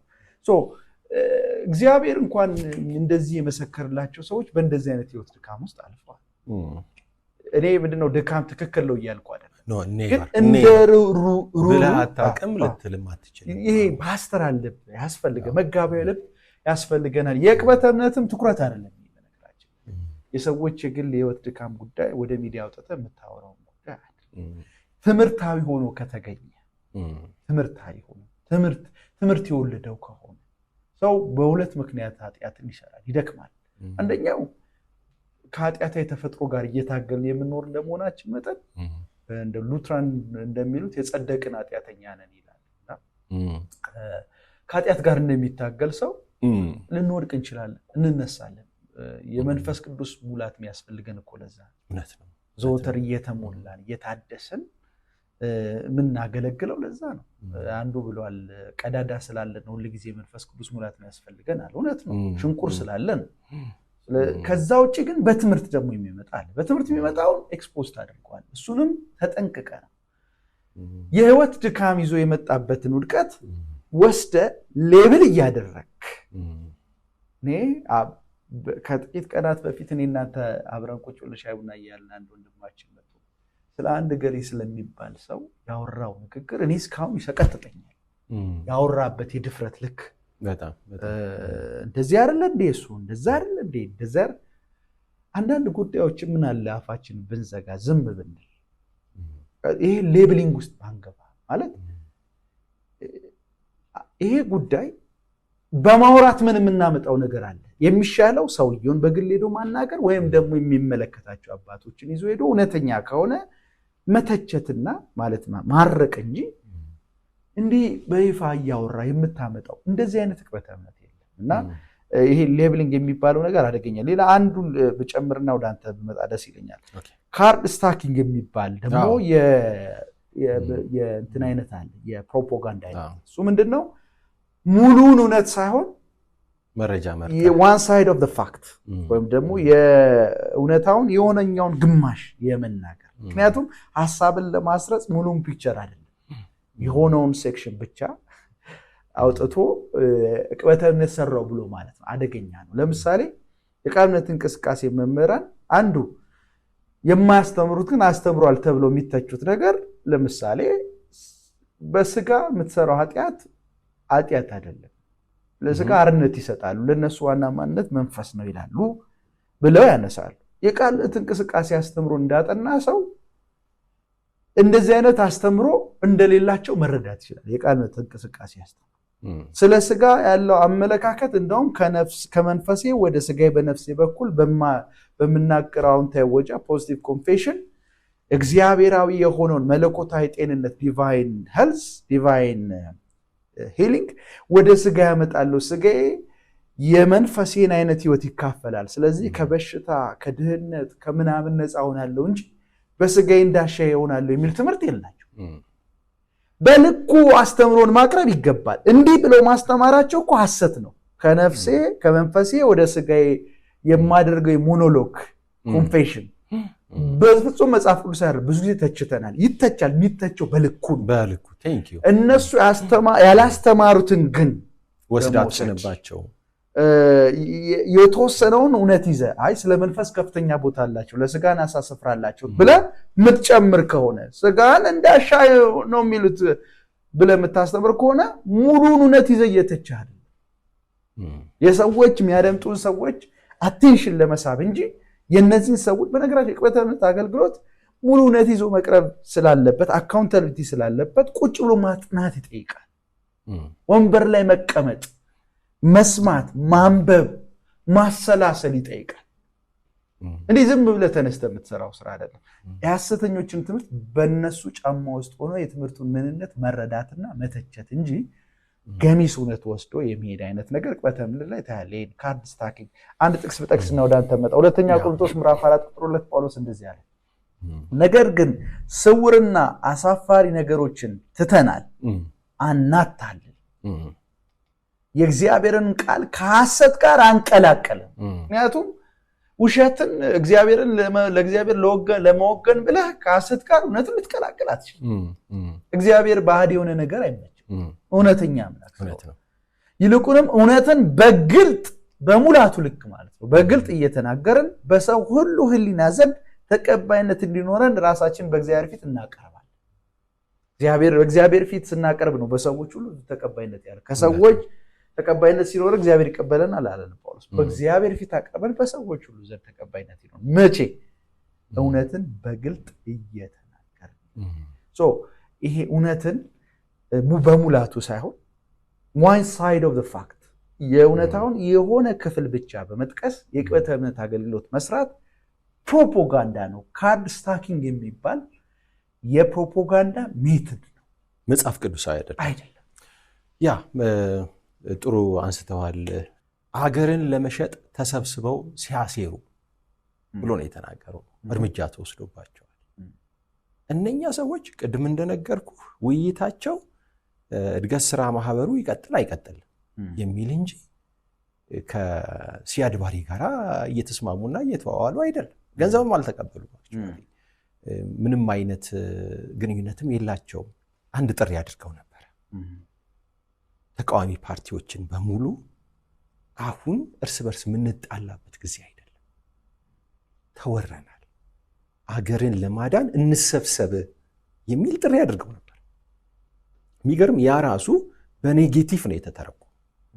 በኔጌቲቭ አብዮቱ ለኢህአፓ አሳልፈው ለመስጠት የተደረገ ሴራ የሚል ተረጓሚ ነው የተሰጠው።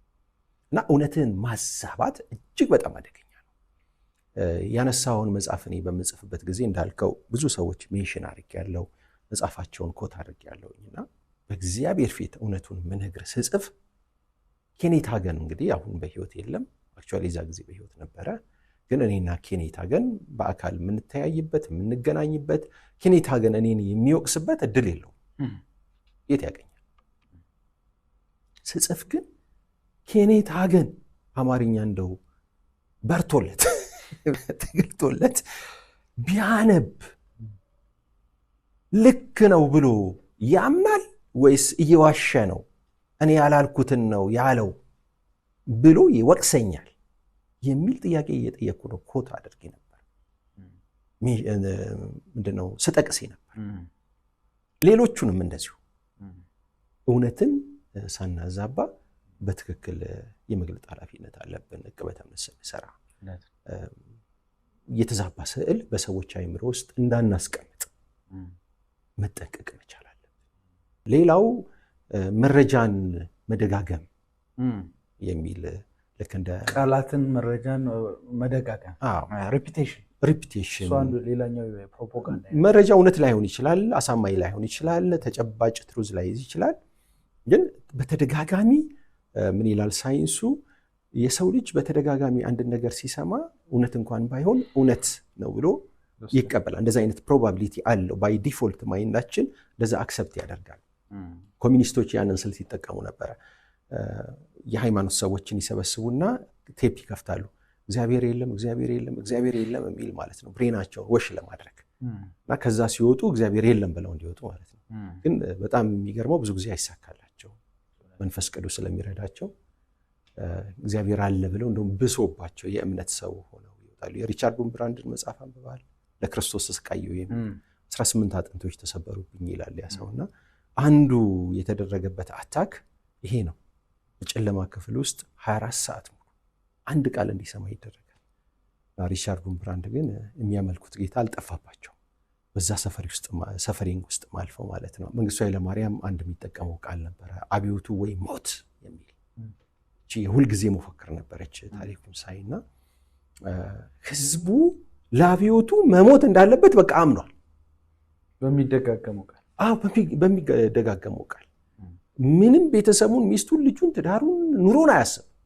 እንደዛ አይነት ሶሳይቲ እስኪፈጠር ድረስ ማኒፕሌት አድርጎ ነበር እና እውነትነት የሌላቸው ተጨባጭ መረጃ የሌላቸውን ነገሮች በተደጋጋሚ በሶሻል ሚዲያ በተለያየ መንገድ በስነ ጽሁፍ መልቀቅ ማኒፕሌሽን ነው።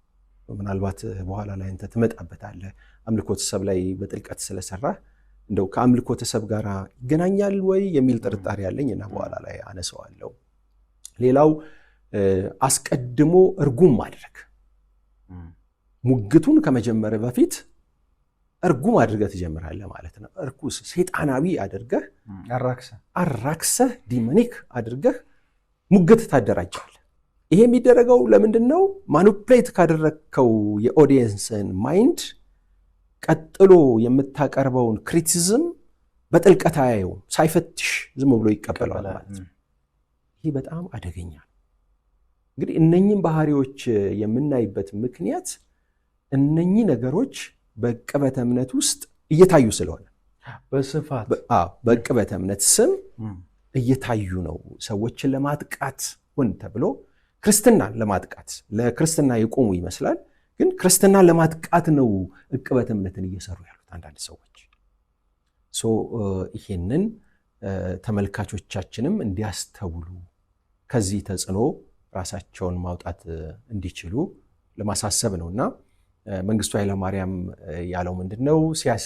ሲያሴሩ የተገኙ ካዲዎች እና ህዝብ አምኖ ተቀበለው እስከ መጨረሻው ድረስ የኢትዮጵያ ህዝብ ይሄንን አምኖ ነው የተቀበለው። መረጃ የታለ አልጠየቀም። ካለ መረጃ እንዲያምኑት አድርጓቸው ነበረ ማለት ነው። ይህ በጣም ከባድ ነው። ካለ በቂ መረጃ የማሳመን ስራ ይሰራል። እንግዲህ እስቲ ዛሬ በጣም ሰፊ ጥልቀት ያለው እስከ ዛሬ ድረስም ወደ ማህበራዊ ሚዲያ እንደዚህ በስፋት ይዘን ያልመጣነውን ሀሳብ ነው እያነሳን ያለ ነው። አክቹዋሊ ፕሮፓጋንዳ የሚል ርዕስ ከዛሬ 4 ወር 5 ወር በፊት አንስቻለሁኝ። አንተም ሳወራህ ለዚህ ሀሳብ እንግዳ አይደለህም፣ በቂ የሆነ ግንዛቤ እንዳለ አይቻለሁኝ። ከዚህ በላይ ማውራት እንችላለን። ፕሮፓጋንዳ የሚፈጥረው ችግር ምንድነው? ለፕሮፓጋንዳ የሚያጋልጠን ምንድነው? እንዴትስ መጠበቅ እንችላለን? ዕቅበተ እምነት ፕሮፓጋንዳ አይደለም ስንል ልዩነቱ ምንድነው? እሱ ዕቅበተ እምነትና ፕሮፓጋንዳ ያለው ልዩነት ምንድነው? የሚሉትን ሐሳቦች ተመልሰን እንመጣለን።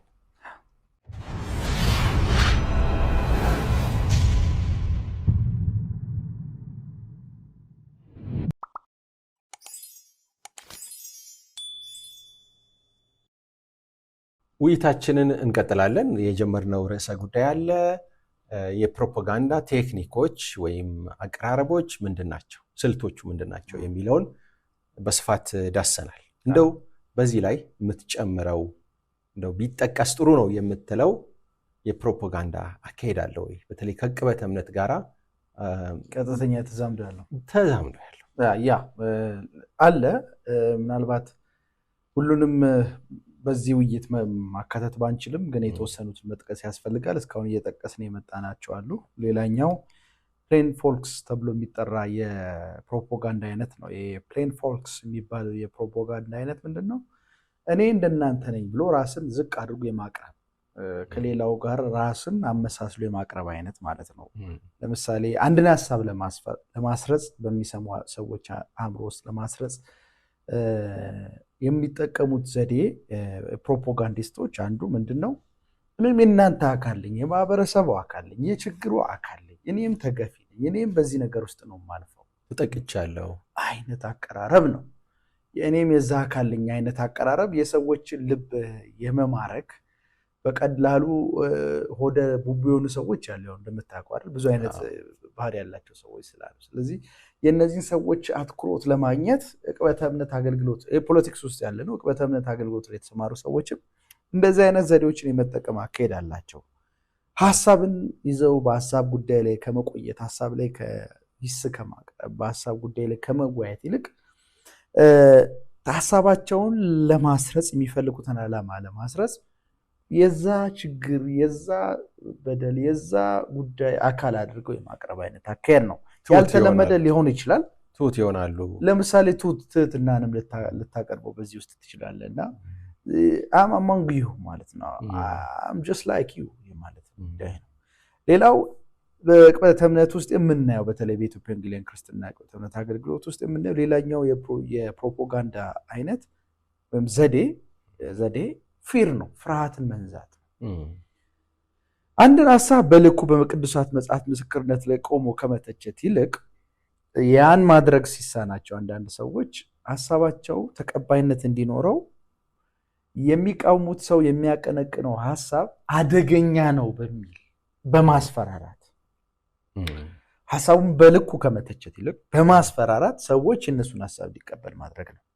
ይሄ በጣም አደገኛ ነው። ለምሳሌ አሁን አንድ ትምህርት የክርስትና አስተምሮን ይንዳል ስል I will be responsible to justify my point። ይህንን ተንትኜ የማቅረብ በቅዱሳት መጽሐፍ ምስክርነት ተንትኜ የማቅረብ በእኔ ላይ ኃላፊነት ወድቋል። ያንን ማድረግ ይኖርብኛል። በርደን ኦፍ ፕሩፍ ማለት ያንን ካላደረግኩኝ የማወራው ነገር ሌብሊንግ ነው እንጂ የሚሆነው አሳማኝ አይሆንም። እና ይህንን ክሌም ያደረጉና ሰዎች ማለትም ሀሳቡን ከመሟገት ይልቅ የሀሳቡን ትክክል አለመሆን ለማሳየት የሀሳቡን አደገኝነት ማስቀመጥ ማለት ነው። የክርስትና አስተምሮን ይንዳል። እንዴት? አይብራራም። በምን አይነት ሁኔታ? አይተነተንም። ተተንትኖ አይቀርብም። ነገር ግን ይንዳል በሚል ቋንቋ ሰውን በማስፈራራት በተጨባጭ የሆነ ማብራሪያ ማቅረብ ስለሚጠይቅ ምን አልከኝ? በቁንጽል ነው የሚያነሱት ይመስለኛል። መጥቀስ የፈለግከው ነገር ለምሳሌ እንደው ሪሌቫንት ከሆነውም የቅርብ ጊዜ ክስተትም አንጻር ብናነሳ ዳግ ሃዋርድ በቅርብ አዲስ አበባ ላይ መጥቶ አገልግሏል። ተቃውመሃል አንተም፣ እኔም ያንን ተቃውሞ ያለው ሌሎችም ይሄንን የተቃወሙ ሰዎች አሉ። አንዳንድ የተቃውሞ ፖስቶች የሰውየውን ፎቶ ብቻ ይዘው የወጡ ነበሩ። አስተውለህ ከሆነ ስለ ትምህርቱ ምንም አይሉም፣ ስለ ሊደርሺፑ ምንም አይሉም። የማስፈራራት ስራ ብቻ ነው የሚሰራው፣ ሰው እንዲፈራው።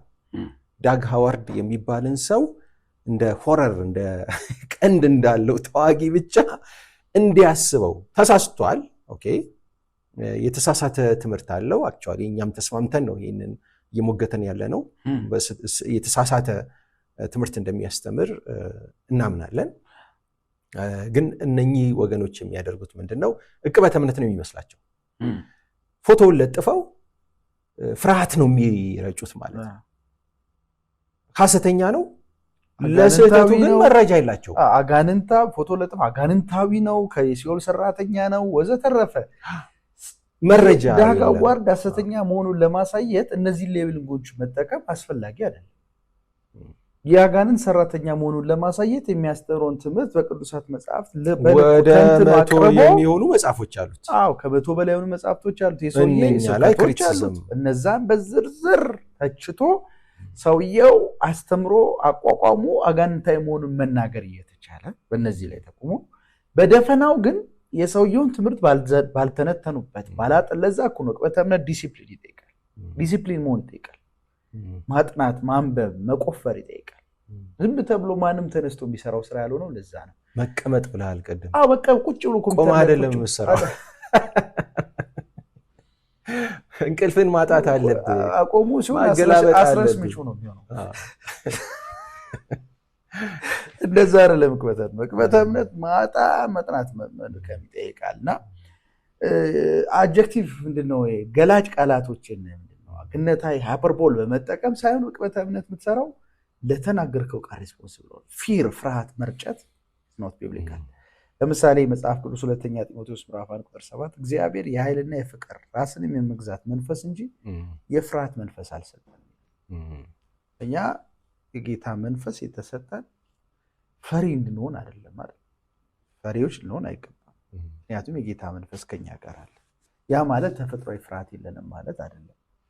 ሰዎችን ለማሳመን ግን ፍርሃትን መንዛት ትክክለኛ የቅበተ እምነት አካሄድ አይደለም። ነብዩ መሐመድ አንድ የሚታወቅበት ተናለ saying አለ እና አስፈራሪ ሆንባችሁ ይላል በብዙ ቦታ ማለት ነው ቁርአን ላይ። እና ያልከኝ ያለው ማስፈራራት ቁርአን ላይ እንጂ መጽሐፍ ቅዱስ ላይ አላልኩም። አደነ ያልኩ እና ሃይማኖታዊ ክሪቲክስ ማቅረብ ምንም ማለት አይደለም፣ የተለመደ ነገር ነው። ሌላው ፎልስ ዳይለማ የሚባለው ነው። ፎልስ ዳይለማ ተብሎ የሚጠራው ደግሞ ሁለት አማራጭ ብቻ እንዳለ አድርጎ የማቅረብ አካሄድ ነው። ይሄ ልክ አይደለም። ኤ ወይ ቢ። በነገራችን ላይ አንዱ የፕሮፓጋንዳን ሳስብ ከልት ላይ የጻፍኩት መጽሐፍ አምልኮተ ሰብእ የሚለው መጽሐፍ ይታወስኛል። የአምልኮተ ሰብእ በተለይ ከልቲክ የሆነ አምልኮተ ሰብእ ያጠቃቸው ካሪዝማቲክ ሊደርስን ያኛውን ማለት አይደለም። በመንፈስ ቅዱስ ጉዳይ ላይ በተቃስጦታ ላይ ያለውን ማለት ሳይሆን ካሪዝማቲክ ሊደር ማለት አነቃቂ መሪዎች ማለት ነው። በአንድ አነቃቂ መሪ ዙሪያ የሚሰባሰቡ ሰዎች ያ አነቃቂ ግለሰብ በሚከተሉ ሰዎች ላይ አምላክ ሆኖ ራሱን ያስቀምጣል። አምላክ ነኝ አይበል እንጂ አቀራረቡ ከሚከተሉት ጋር ራሱን አምላክ አድርጎ የማቅረብ አይነት ነገር አድርጎ ነው የሚያስቀምጠውና በዚህ ሪዮት ውስጥ በከልቲክ በሆነ ወርልድ ቪው ውስጥ ከልት ባጠቃው ንጽረተ ዓለም ውስጥ ያ ካሪዝማቲክ አነቃቂ ግለሰብ የሚያስተምራቸው ትምህርቶች ሁሉ ጊዜ ዱዋሊስቲክ ናቸው። አንድ ኤ ወይ ኖት ኤ፣ ሌላ አማራጭ የለም። ከኛ ወገን የሆነ ከኛ ወገን ነው፣ ከኛ ወገን ያልሆነ ሁሉ ተቃዋሚያችን ነው። ይሄ በጣም አደገኛ አካሄድ ነው ማለት ከነሱ ወገን ያልሆነ ከዚህኛውም ወገን ያልሆነ ከሚቃወሙም ወገን ያልሆነ መሃል ላይ ደግሞ ባላንስድ የሆነ ነገር አቋም ያለው ሊኖር ይችላል። ከልት ግን በባህሪው የኛን የሚከተል የኛ ነው፣ እኛንም የማይከተለን ሁሉ ተቃዋሚያችን የሚለው በሁለት ጎራ የሚከፈል ነው። ሪዮቱ በሁለት የሚከፈል ዱዋሊስቲክ ነው። ተመሳሳይ ነው። ፕሮፓጋንዳ ላይ የምትመለከተው ነገር ፎልስ ዳይለማ የሚባለው ኦንሊ ቱ ቾይስስ። ፕሮፓጋንዲስቶች ሁለት አማራጭ ብቻ ነው የሚያቀርቡት፣ ወይ ኤ ወይ ቢ። ምን ማለት ነው? ለምሳሌ የቅበተ እምነት አገልግሎት ስናገለግል አንዳንድ ጊዜ ሌሎችም በዚህ አገልግሎት ውስጥ ያሉ ወንድሞች ሲያገለግሉ አንዱ የሚሰራው ስህተት አንዳንድ ሰዎችን ስንተች የምንተቸው ሁል ጊዜ ሐሰተኛ አስተማሪ ስለሆነ አይደል። በቃ ሁሉም ሐሰተኛ ነው ብለህ ወይም ደግሞ እውነተኛ ብቻ ነው ብለህ ግን ደግሞ እውነተኛ ሆኖ ግን ስህተት ሰርቶ የምተቸውም አለ። ለሱ ሩም የሌለው አንድ እንደው ከሆነ አደገኛ ነው። ፎልስ ዳይለማ የሚባለው ሜትድን ተጠቀማል ማለት ነው። ምሳሌ ላንሳና የመጀመሪያ መጽሐፌን አይቶ አንድ ሰው ስሙን ሜንሽን አድርጌያለሁ። በነባር ቤተ እምነቶች ውስጥ ያለ ሰው ነው። መጽሐፉን ነው ሜንሽን ያደረኩት፣ አክቹዋሊ ስሙን አይደለም፣ ፐርሰናላይዝድ እንዳይደረግና አንድ ያነሳው ኮምፕሌን አሁን ያልከው ነው። ሐሰተኞች በተጠቀሱበት መጽሐፍ ላይ እንዴት ስሜ ይነሳል? ያቀረበው ኮምፕሌን ይሄ ነው። ስህተቴ መነሳት አለበት፣ ግን በዚህ መጽሐፍ ላይ መነሳቴ በሐሰተኞች ልክ ሌብል እንድበየን ያደርገኛል የሚል ስጋት ነበር የነበረበት። ምክንያቱም አፖሎጀቲክስን በዛ መንገድ ነው የሚረዳው። አሁን ባልከው ስለዚህ ፎልስ ዳይለማ የሚባለው ሁለት አማራጭ ብቻ እንዳለ አድርጎ የማቅረብ አካሄድ ነው። ወይ ኤ ወይ ኖት ኤ ወይም ደግሞ ወይ ይሄ ነው ካልሆነ ደግሞ የዚህ ተቃራኒ ነው ብሎ የማሰብ አይነት አካሄድ ነው። እንደው ከዚህ አንፃር እንዴት ታየዋለህ? እንደው በዛው መንገድህን እቺን ጠቀስ አድርጋት ወደሚቀጥለው ሐሳብ እንሄዳለን። አንድ ነገር እውነት ካልሆነ ሐሰት ነው፣ ሐሰት ካልሆነ ደግሞ እውነት ነው። መሀል ላይ እውነትም ሐሰትም የሚል አማራጭ የለም። እውነት ኮንሰርቫቲቭ እንሆናለን ወይ ሊብራል እንሆናለን፣ ለዘብተኛ እንሆናለን ወይ እውነት ልንሆን አንችልም። እንደው ከዚህ አንፃር አማራጭ የማርያም መንገድ አለ ወይም ደግሞ ያልኩ ነው። እውነት በጣም ጥሩ ጥያቄ ነው።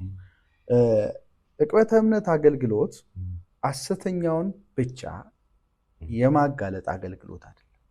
ብቻ ዕቅበተ እምነት አገልግሎት ማስተማርን ይጠይቃል። እንደምታውቀው ዕቅበተ እምነት አገልግሎት 3 መሰረታዊ ባህሪያቶች አሉ። አንዱ ማስተማር ነው፣ ክርስቲያናዊ ንጽረተ ዓለምን ማስተማር ነው። ሁለተኛው ክርስቲያናዊ ንጽረተ ዓለም ላይ ለሚነሳ ተቃውሞ መልስ መስጠት ነው። ሶስተኛው ከክርስቲያናዊ ንጽረተ ዓለም ጋር የተቃረነ ንጽረተ ዓለም ያለው ግን ክርስቲያናዊ ንጽረተ ዓለም መጥቶ ያላጠቃ ንጽረተ ዓለም ሄዶ ማጥቃት ነው። ስለዚህ የማስተማር የመከላከልና የማጥቃት ባህሪ ያለው ዕቅበተ እምነት። ስለዚህ ብዙ ገጽታዎችን ይዟል ማለት ነው ዕቅበተ እምነት። አንዳንድ ጊዜ ምንድነው ሰዎች በአስተምሮታቸው የሐሰተኛ ትምህርት ባያስተምሩ የሐሰተኛ ትምህርት አዝማሚያዊ አካሄድ ያላቸው ሰዎች ሐሰተኛ ትምህርት አስተማሪ ብለህ በሰየምካቸው ልክ አተቻቸው። ያንን ማለት ስህተትም ልክ አለው እንደሱ አይነት ብለህ ልትወስደው ትችላለህ። የኔ ሐሳብ ግን ምንድነው አዝማሚያውን ተመልክተህ የምታርመው አለ። አሁን ለምሳሌ አድርጌ ቬግ እንዳይሆን ለተመልካቾቻችን ግልጽ እንዲሆን ዳጋ ዋርድ ሜልስን አንስታል። አሁን ዳጋ ዋርድ ቅልጥ ያለ ፐርሰናሊቲ ከልት ተጠቂ ነው፣ የአምልኮ ተሰብ ተጠቂ ነው። የዳጋ ዋርድን ትምህርት የሚከተሉ ሰዎች አሉ እኛ ከተማ ውስጥ። ትምህርቱን ሙሉ ለሙሉ ተቀብለው የሚከተሉና የሚያቀነቅኑ አሉ። ተከታዮቻቸውን በዳጋ ዋርድ ያስተሳሰብ መዋቅር ወይም ፍሬምወርክ የሚመሩ አሉ። አንዳንዶች ደግሞ እንደ የዳጋ ዋርድን ትምህርት ሙሉ ለሙሉ የማይከተሉ ግን አዝማሚያቸው ወደዛ ይሆነ። ለምሳሌ አሁን ቸርች ካልቸር የቤተ ክርስቲያን ባህል እያሉ ገና የሚመጡ ወደ ቤተ ክርስቲያን የሚመጡ ሰዎችን የራሳቸውን የቤተ ክርስቲያን ካልቸር እናስተዋውቃችሁ በሚል አካሄድ እንዴት ከዋናው አገልጋይ ጋር ያው ሶኮልድ ባለራዕይ ሶኮልድ ዋና መሪ እንዴት አይነት ግንኙነት ሊኖራቸው እንደሚችል ማኒፑሌቲቭ በሆነ መንገድ እንዴት መገዛት እንዳለባቸው ያስተምራቸው። የዳጋ ዋርድን ትምህርት ማለት ነው። በሌላ ቋንቋ በግልጽ አይመጡም፣ ግን በስልት ነው። ምን አይነት ካባ ይሰጠዋል? ቸርች ካልቸር። ሌላኛው ደግሞ ቪዥን ኢምፓርቴሽን። ዳጋ ዋርድ በሚሄድበት ጉልበት አይሄዱም፣ ግን ሐሳቡን እየተጋሩ ነው። ሙሉ ለሙሉ አዶፕት የዳጋ ዋርድን ትምህርት አዶፕት ባደረጉበት ልክ አታገኛቸው፣ ግን አዝማሚያዋል። ዳጋ ዋርድንና እነኚህ ሰዎች የምንቃወምበት ልክ ይለያያል። አሁን ዳጋ ዋርድን ሙሉ ለሙሉ ፐርሰናሊቲ ተጠቂ ነው ትለዋለህ፣ እነዚህን ግን አዝማሚያል። ስለዚህ እነዚህ ሰዎች ይታረቁና ይመለሱ ዘንድ ትተቻቸዋል። ስለዚህ ሁሉ ጊዜ ዕቅበተ እምነት አገልግሎት ኤ ወይ ኖት ኤ ብቻ ነው። እንደዚህ አይነት መካከል ላይ የሆኑ ነገሮች አሉ። እነሱን በጥንቃቄ መስራት ይጠይቃል። ሰፊ ጥንቃቄ ይህን ስታይ ሰፊ ጥንቃቄ የሚጠይቅ የአገልግሎት መስክ እንደሆነ ይገባል። ያን ማለት ነው። ፎልስ ዳይለማ ጉድጓድ ውስጥ የገባን ሰው ለማውጣት በጉድጓዱ ጥልቀት ልክ ነው መንሰላል የምትልክለት። እውነት መረጃን መደጋገም ቅድም ተነስቷል። እንግዲህ ብዙ የአካሄድ የፕሮፓጋንዳ አካሄዶችን አንስተናል። እነኝህን ያነሳንበት ምክንያት ክርስትናችን ላይ ወይም ደግሞ የዕቅበተ እምነት አገልግሎታችን ላይ ጫና እንዳይኖራቸው ለማረም ሌላ ክፉ አጀንዳ የለንም። በዚህ አጋጣሚ ዕቅበተ እምነት ውስጥ ያሉ ወገኖችን ሌብል ለማድረግም አይደለም፣ ለማረም ነው፣ ለማነጽ ነው። በተሻለ የአገልግሎት ምዕራፍ እንዲሄዱ ለማገዝ ዲስከስ ለማድረግ ነው፣ ውጤታማ እንዲሆን በማሰብ ነው። መቼም ይህንን የሚሰሙ አንዳንድ ሰዎች ቅድም እንደተናገርኩት ምን ያለበት ምን አይችልም እንደሚባለው እንጂ ይህንን በእውነት ተቀብለው በአገልግሎታቸው ተግባራዊ ቢያደርጉ ይሄ ያው ካራክተር አሰሲኔሽን ውስጥ የሚገቡ ሊኖሩ ይችላሉ። እግዚአብሔር ይርዳቸው ነው የምለው። ይህን ትተው ሳብጀክት ማተሩ ላይ ያነሳነው ጉዳይ ላይ አትኩረው ራሳቸውን ገምግመው በዚህ አገልግሎት በተሻለ ምዕራፍ ቢመጡ ጥሩ ነው ለነሱ፣ ለሚሰማቸውም ሰው፣ እኔም አንተም በተመሳሳይ አይነት መንገድ ማለት ነው። ስለዚህ ውይይቱ እኮ እያረምን ነው፣ ሪስቶሬቲቭ ነው ለማለት ኃላፊነት ወስደናል። እውነት ሰው ዓላማችን አፖሎጀቲክስ ዕቅበተ እምነትን እንዴት በተሻለ መንገድ እናስተዋውቅ፣ በተሻለ መንገድ እንስራ የሚል እንጂ ፐርሰናል የሆነ ዓላማ የለንም። እውነት ነው። ያ ፕሮፓጋንዳ እንግዲህ በርካታ ችግሮችን ይፈጥራል፣ እስከ ማስገደል ይደርሳል። ሌሎችም ምክንያቶች አሉ። እንደው ጠቀስ ላድርጋቸውና የተወሰኑትን ወደሚቀጥለው ውይይታችን እንሄዳለን። ፕሮፓጋንዳ የሚፈጥራቸው ችግሮች እኛው የተሳሳተ መረጃ ማሰራጨት ነው። ያልተሟላ መረጃ ከፊሉን ደብቀህ እውነታውን ደብቀህ ስለሚሆን ማለት ነው። ወይም ደግሞ ካርድ ስታኪንግ የምንለው ማለት ነው። ካርድ ስታኪንግ ወይም ደግሞ የተፈጠረ ትርክት ቃላት እየሰጠ እየሰየምክ እና የተዛባ ምስል ማሰራጨት ሰዎች እውነት እንዳይረዱ እውነተኛ ግንዛቤ እንዳይኖራቸው ያደርጋል። እንደዚህ አይነት ፕሮፓጋንዳ መከፋፈልን በቤተ ክርስቲያን መካከል በአቃቢያን መካከል መከፋፈልን ይፈጥራል፣ ግጭትን ይፈጥራል። ማንም ሰው ቢሆን እንደዚህ አይነት አታኪንግ ሲፈጠርበት ይሰማዋል፣ ይሻል መተማመንንም ያጠፋል። የፕሮፓጋንዳ የሚሰራን ሰው አካሄዱን እያየህ ምንም ተጨባጭ እውነት ቢያወራልህ አታምነውም፣ አትቀበለው፣ አትችልም። በሚያገለግሉት ህዝብና በአገልግሎታቸው መካከል ትልቅ ገደል ክፍተት ስለሚፈጠር ልቅ የዕቅበተ እምነት አገልግሎት እንቅፋት ነው ብዬ ነው። ነፃነትን ይገድባል፣ የማሰብ የመወሰን ነፃነትን ይገድባል። ማኒፑሌት ስለሚያደርግ ኦዲየንሱ እውነትን ፈትሾ መረጃን አገናዝቦ በራሱ አቅም እንዳይወስን ነው የሚያደርገው፣ ሽባ ነው የሚያደርገው። ስለዚህ የአማኞችን ነገሮችን አናላይዝ የማድረግ የመመርመር መረጃዎችን የመፈተሽ አቅማቸውን ነው ምንበላባቸው በፕሮፓጋንዳ መንገድ ዕቅበተ እምነትን ስንሰራ ማለት ነው። ስለዚህ ቤተክርስቲያን እያነጽን አይደለም፣ እያፈረስን ወይም ደግሞ የአማኞችን ህይወት እየጎዳን ነው።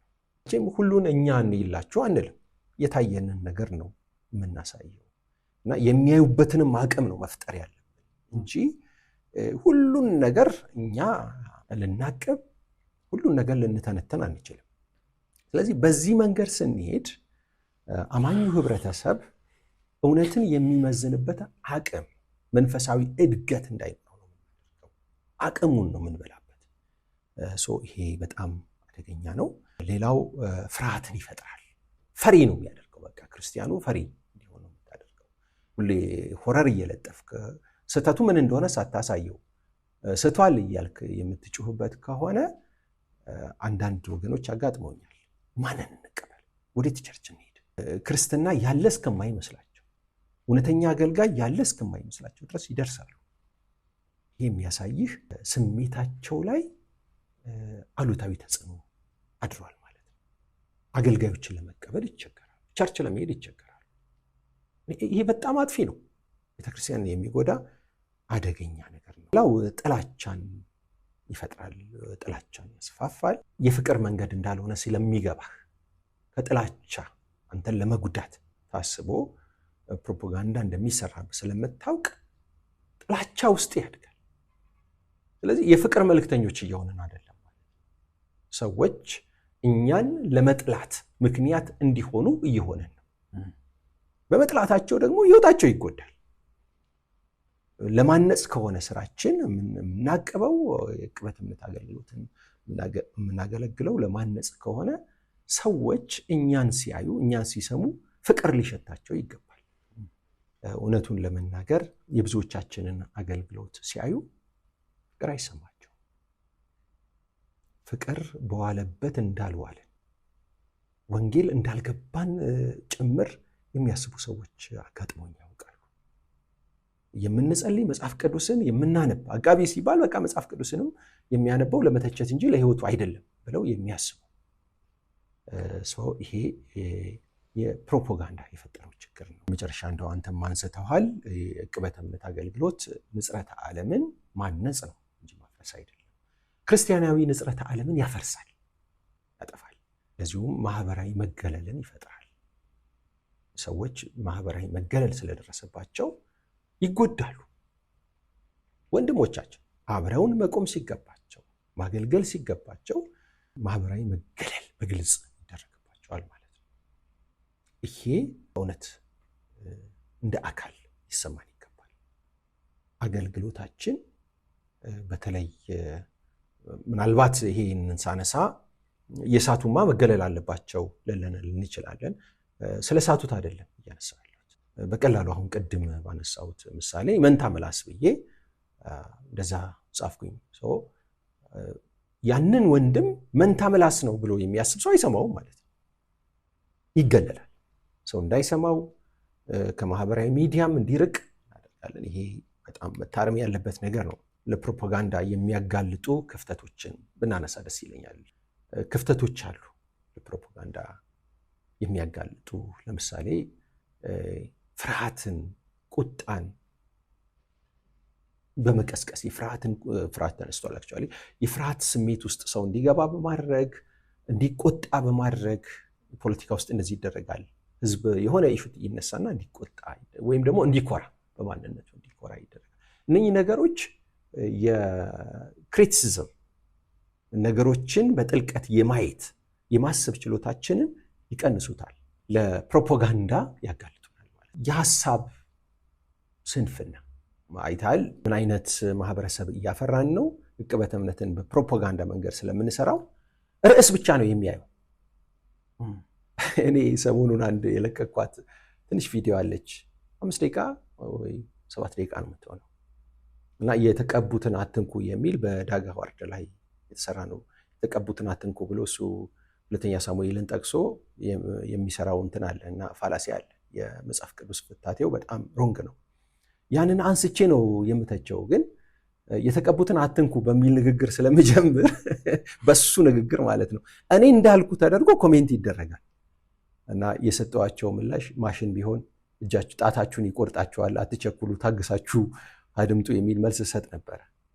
እና ምን ፈጥሯል መሰለ ይሄ ፕሮፓጋንዳ አካሄድ ርዕሷን ብቻ ነው የሚያየው ወይ ፎቶሩ ብቻ ነው የሚያየው። ፎቶ ለጠፈ ሐሰተኛ እንድትለው ብቻ ነው የሚፈልገው እንጂ ስህተቱ ምንድነው፣ የቱ ጋር ነው የተሳሳተው፣ ምንድነው የተሳሳተው ዲቴል ማየት አይፈልግም።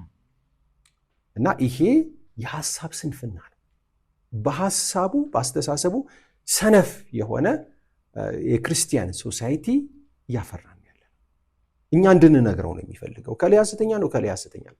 ራሱ የሚፈልግበት አናላይዝ የሚያደርግበት ራሱ ጀጅ የሚያደርግበት የሚወስንበት አቅም የለውም። የመወሰን አቅም የሌለው በቡድን የሚያስብ በግሉ አያስብም። የሆነን ሰው ለመቀበል ወይም የሆነ ቦታ ሄዶ ለመገልገል ሌሎች ሰዎች እዛ ቦታ ላይ ይሄዳሉ። ቅድም እንዳልከው ፕሮፓጋንዳ በጋራ ሰዎች እንዲያስቡ ስለሚያደርግ የቡድን ተገዢ ነው የሚያደርገው ማለት ነው። የቡድን ባሪያ ያደርገዋል። ለክርስቶስ ባሪያ መሆኑ ቀርቶ የሆነ እሱ የሚያስበው ቡድን አለ፣ የዛ ቡድን ባሪያ። ያ ቡድን ፊቱን የነሳውን ሰው ፊቱን ይነሳዋል። ያ ቡድን ደግሞ ፈገግ ላለለት ፈገግ ይላል። እና ብዙ ናቸው እንግዲህ ለፕሮፓጋንዳ ተጋላጭ የሚያደርጉ ነገሮች። እና እንደው በዚህ ላይ ምን ምክር ሐሳብ አለህ?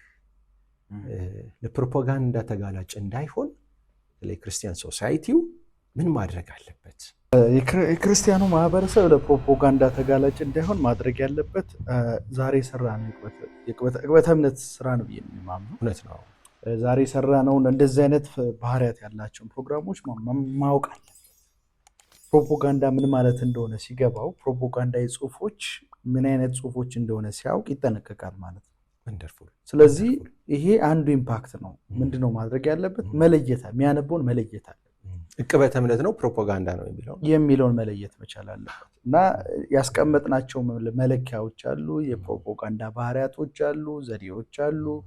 እነዚህን እያወቀ ሲመጣ መለየት ይጀምራል ማለት ነው። የትኛው ጽሁፍ ሐቀኛ ዕቅበተ እምነት ነው፣ የትኛው ጽሁፍ ደግሞ በሴራ የተሞላ ቅድም የገለጽናቸውን ባህሪያቶች የያዘ ምንድነው የፕሮፓጋንዳ ስራ ነው በቅበተ እምነት ስም ሚለውን ይለያል ማለት ነው። መንቃት አለበት ማህበረሰባችን የወንጌላውያን ማህበረሰብ። አሁን ያለው የቅበተ እምነት አገልግሎት እውነት ለመናገር በጣም የሚያሳዝነኝ አንተም ቅድም አንስተዋል የከልቲክ ባህሪ ያለው ኢቭን ቅበተ እምነት ላይ የተሰማራን ሰዎች የምናደርገው የቅበተ እምነት አካሄድ ከልቲክ አይነት ነገር አለው። እኔ ከልት ላይ መጽሐፍ እንደጻፍ ቅድምም ጠቅሻለሁ አምልኮተ ሰብእና እንዳልኩ ሁለታዊ ነው በቃ መንታዊ ወይ ዱዋሊስቲክ ነው ወይ ኤ ወይ ኖት ኤ ነው በቃ ይሄን ሐሳብ የሚቀበል ሁሉ እውነተኛ ነው ይሄን ሐሳብ ኮሽን የሚያደርግ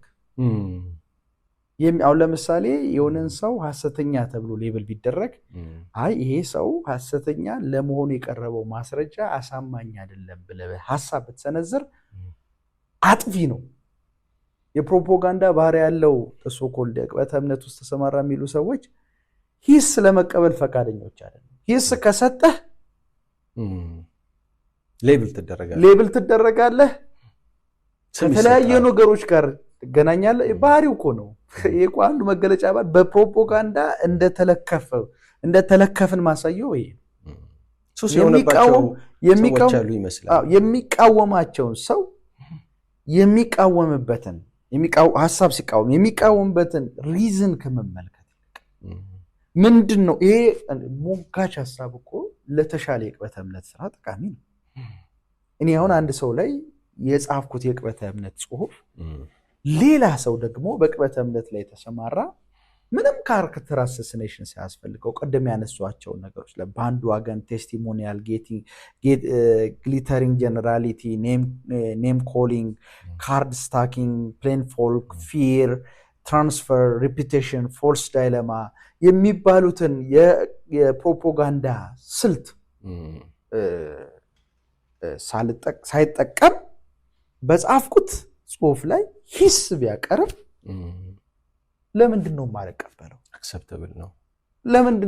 ለምንድነው ማላደምጠው?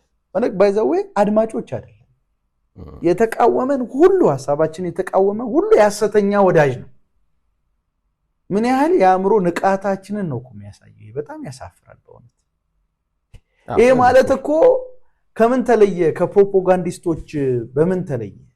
አይነቱ አካሄድ በምንም ሊለይ አይችልም። እውነት ነው። የሚቃወማቸውን ጠላት ይላሉ፣ እስር ቤት ይከታሉ፣ ከቤተሰቦቻቸው ጋር እንዳይገናኙ ያደርጋሉ፣ ቶርች ያደርጓቸዋል።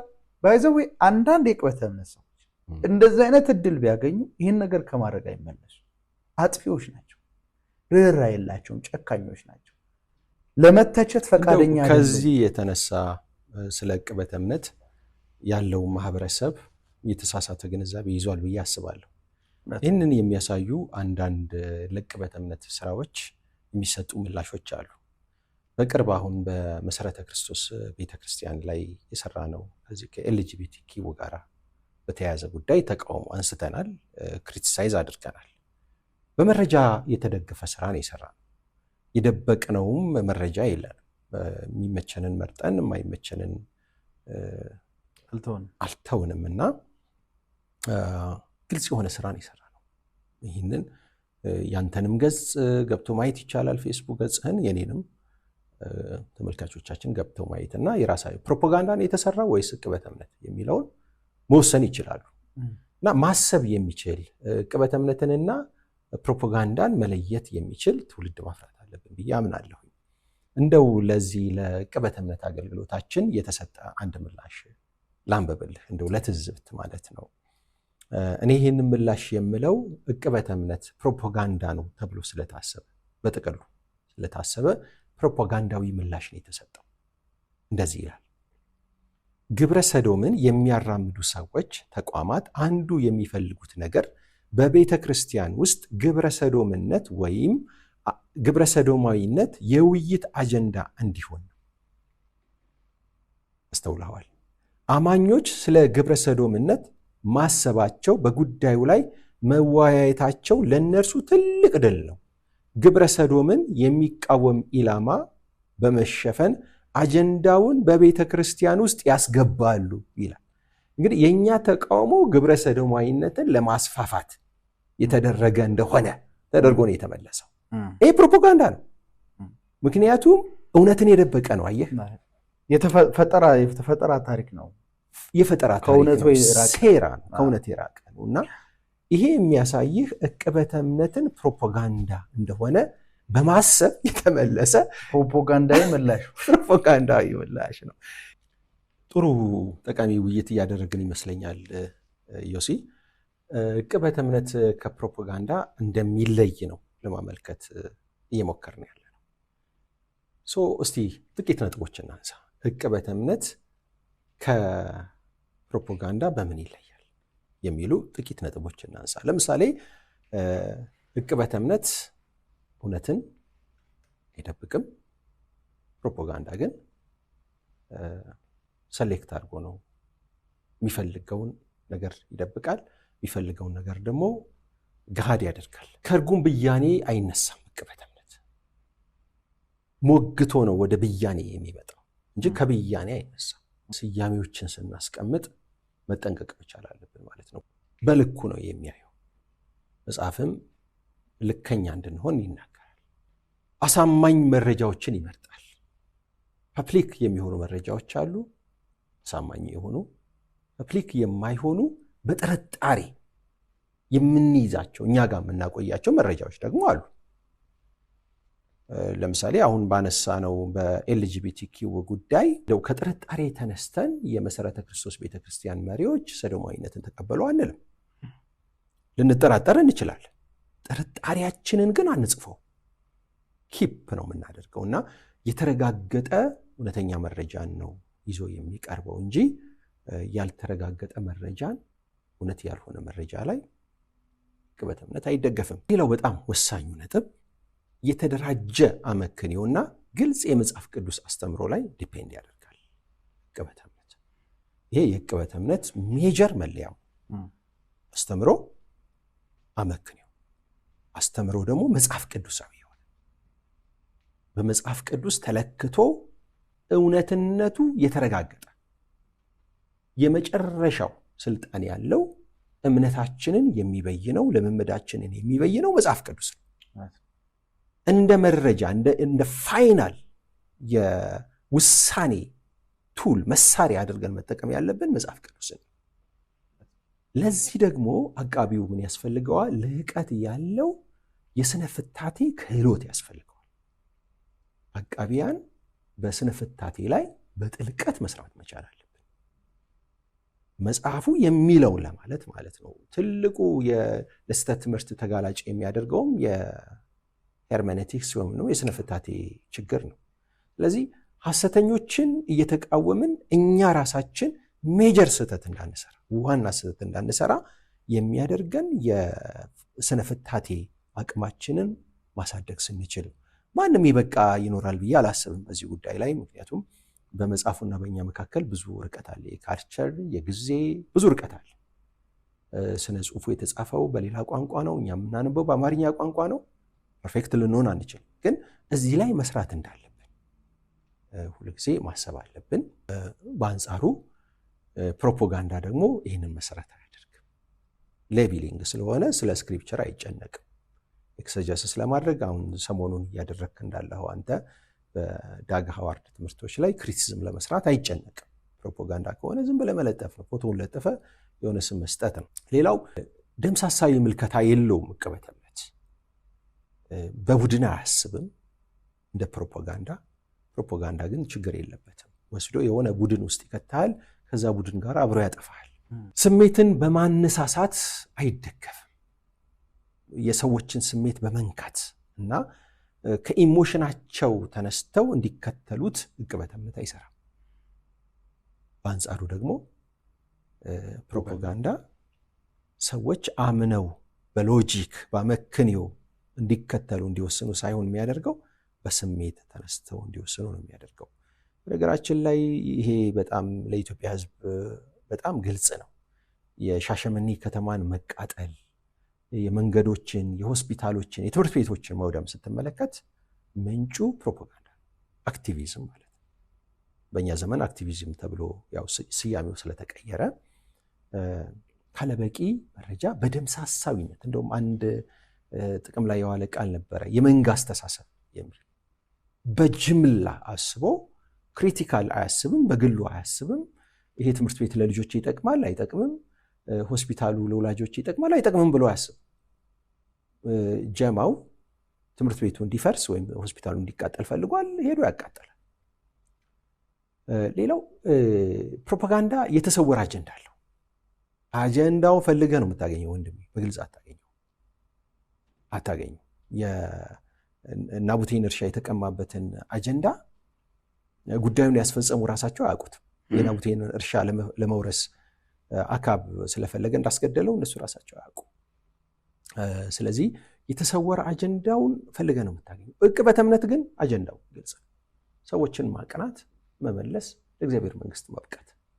ከዚህ ውጭ አጀንዳ የለውም። ሌላው ፕሮፓጋንዳ በጥላቻ ሊሰራ ይችላል፣ በበቀል ሊሰራ ይችላል። የራስን ጥቅም፣ የራስን ዝና፣ የራስን ክብር በመፈለግ ሊሰራ ይችላል። ዕቅበተ እምነት ግን በዛ መንገድ አይሰራም። እንደው በዚህ ላይ ዮሲ የምትጨምረው ነገር ካለ እንደው እንደማጠቃለያ በዕቅበተ እምነትና በፕሮፓጋንዳ መካከል ያሉትን ልዩነቶች ጥቂት በለንና በዚሁ እናጠቃልላለን የዛሬው ውይይታችንን። መጨረሻ ጥሩ አድርጋ አስቀምጠዋል። እኔ የምጨምረው ነገር አይኖርም። ለመናገር ጥሩ ነው። ዕቅበተ እምነትና ፕሮፓጋንዳን በሚመለከት ይሄ ፕሮግራም ብዙዎችን እንደሚያነቃ ተስፋ አድርጋለሁ። ክሪቲካል መሆን መቻል አለበት። የወንጌላውያን ማህበረሰብ ቅድም እንዳነሳው ይሄ በመንጋ የማሰብ፣ በመንጋ የመንቀሳቀስ፣ በመንጋ የመሄድ፣ በአንድ ሰው አእምሮ የመመራት። በነገራችን ላይ ፖለቲካ በአንድ ሰው አስተሳሰብ ነው የሚዘወረው። የሆነ የግሩፕ መሪ አንድ ሰው ይኖራል። እሱ በሚያንጸባርቀው ሀሳብ ነው መላው ተከታይ የሚከተለው። ክሪቲክ ማድረግ መጀመር አለብን። የወንጌላውያን ክርስትና ራሱ በባህሪው ለሂስ የተጋለጠ ነው። እንደምታውቀው አንዱ ማርቲን ሉተር ይዞልን የመጣው በተሐድሶ እንቅስቃሴ ውስጥ ይዞ የመጣው የማርቲን ሉተር እንቅስቃሴ ትሩፋት እያንዳንዱ አማኝ ቅዱሳት መጻሕፍትን እንዲያነብ ማድረጉ ነው በራሱ ቋንቋ። ከዚህ በፊት የካቶሊክ ቤተክርስቲያን ናት ትርጉም ሰጥታ ለምዕመኑ በካህናቱ በኩል የምታደርሰው ካኖኒካል የሆነ አይነት አቀራረብ ያለው ማዕከላዊነቱን የጠበቀ። አሁን ግን በሁሉም ቋንቋ ተተርጉሟል። ሁሉም ማንበብ ይችላል። ሁሉም መጽሐፍ ቅዱስን ታማኝ ያተረጓጎም ስልት እስከተከተለ ድረስ ማጥናት ይችላል። ይሄ ምን ይዞ መጣ?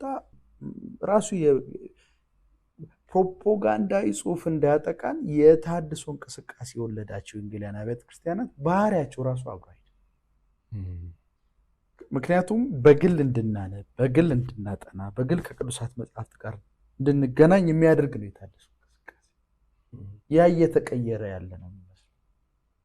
የዕቅበተ እምነት አገልግሎት ፕሮፓጋንዳ እየሆነ በመጣ ቁጥር በተወሰኑ አቃቢያን ፕሮፓጋንዳዊ አካሄድ ምክንያት የእነሱን አእምሮ ተውሰው በሚሄዱ ሰዎች፣ ትረስት አድርገው ተውሰው በሚሄዱ ሰዎች ምክንያት ኪዮስ እየተፈጠረ ነው ያለው በወንጌላውያን ማህበረሰብ ውስጥ ነው። ይሄ ትክክል አይደለም። ቆም ብሎ ራሱ መጽሐፍ ቅዱስን ከፍቶ ማንበብ አለበት። የቀረበው ሂስ ንጹህ መጽሐፍ ቅዱሳዊ ሙግት ላይ ቆመ ነው ወይስ አይደለም? ወደ ራሱ መመልከት አለበት። ወደ ጥናቱ መምጣት አለበት። ከቅዱሳት መጽሐፍት ጋር መገናኘት አለበት። ማጥናት አለበት። መጸለይ አለበት። በነገራችን ላይ ጥናት ጸሎትንም ያካትታል። ሌሎች ሰዎች በዚህ አቅጣጫ ላይ የሰሩ ሰዎችን ማየት ማንበብ አለበት። መጽሐፍቶችን ማገላበጥ አለበት። ይሄ የተቀባይነት አስተሳሰብ መቆም አለ። እኛ አቃቢያን መተቸት አለበት።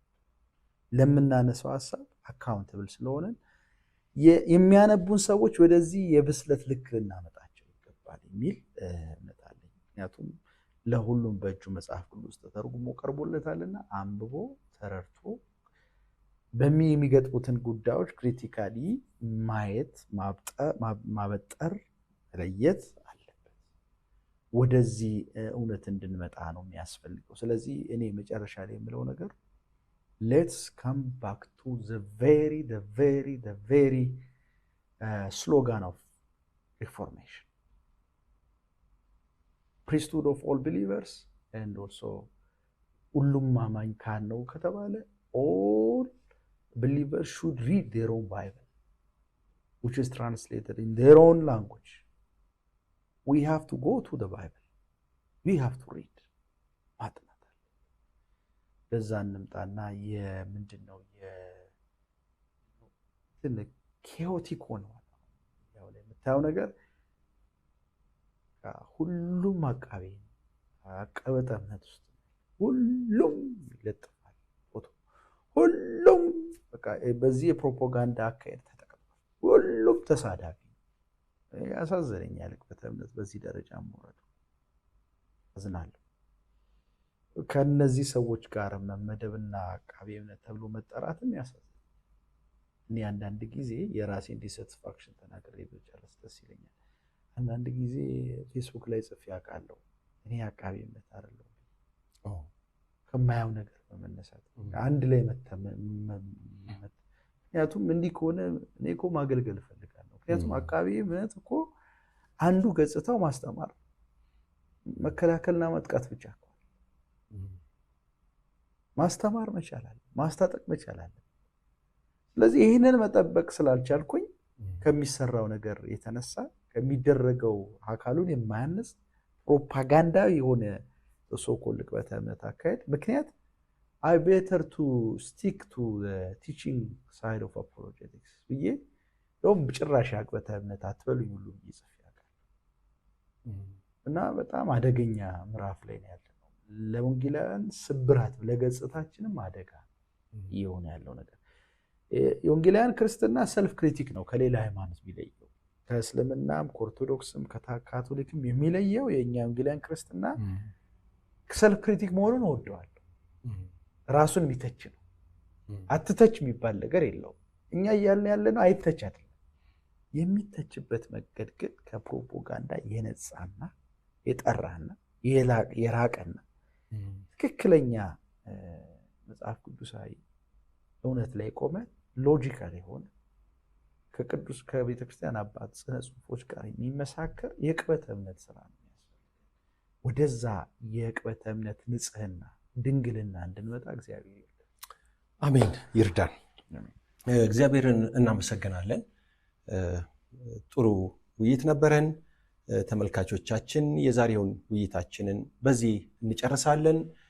ብዙ ጠቃሚ ነገር እንዳተረፋችሁ እና ትንሽ ጭላንጭል የብርሃን ምንድነው የብርሃን ፍንጣቂ የብርሃን ፍንጣቂ በቂ ነው ብለን አናስብም። ዕቅበተ እምነትም ፕሮፓጋንዳም ጥልቅ ጥናት ይፈልጋል።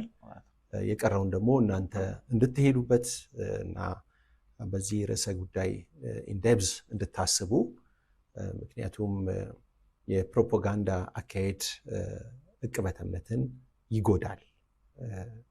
አሁን ያለው የዕቅበተ እምነት አካሄድ ከፕሮቴስታንት ኔቸር ባህሪ ጋራም ፈጽሞ የሚሄድ አይደለም። ከተሐድሶ ሐሳብ ጋራ ፈጽሞ የሚሄድ አይደለም። ዕቅበተ እምነት ተሐድሶን ማምጣት አለበት። ተሐድሶን ደግሞ ማምጣት የሚችለው ከፕሮፓጋንዳ ሲታረም ነው። ዕቅበተ እምነትን ለመስራት የምታስቡ እየሰራችሁ ያላችሁ ወንድሞች ይህንን መልእክት በቅንነት እንድትሰሙት፣ እንድትጠቀሙ፣ ራሳችሁን እንድታርሙ፣ ወደ እውነተኛው መጽሐፍ ቅዱሳዊ የዕቅበተ እምነት አገልግሎት እንድትመጡ፣ ለእውነተኛው የዕቅበተ እምነት አገልግሎት ራሳችሁን እንድታዘጋጁ በጌታ ፍቅር እንጠይቃለን። በቀጣይ ሌሎች ርዕሰ ጉዳዮችን በዳሰሳ ፕሮግራማችን ከአገልጋይ ኢዮስያስ ጋር ይዘን የምንመጣ ይሆናል። እስከዛው ድረስ በዚሁ እንሰናበታለን።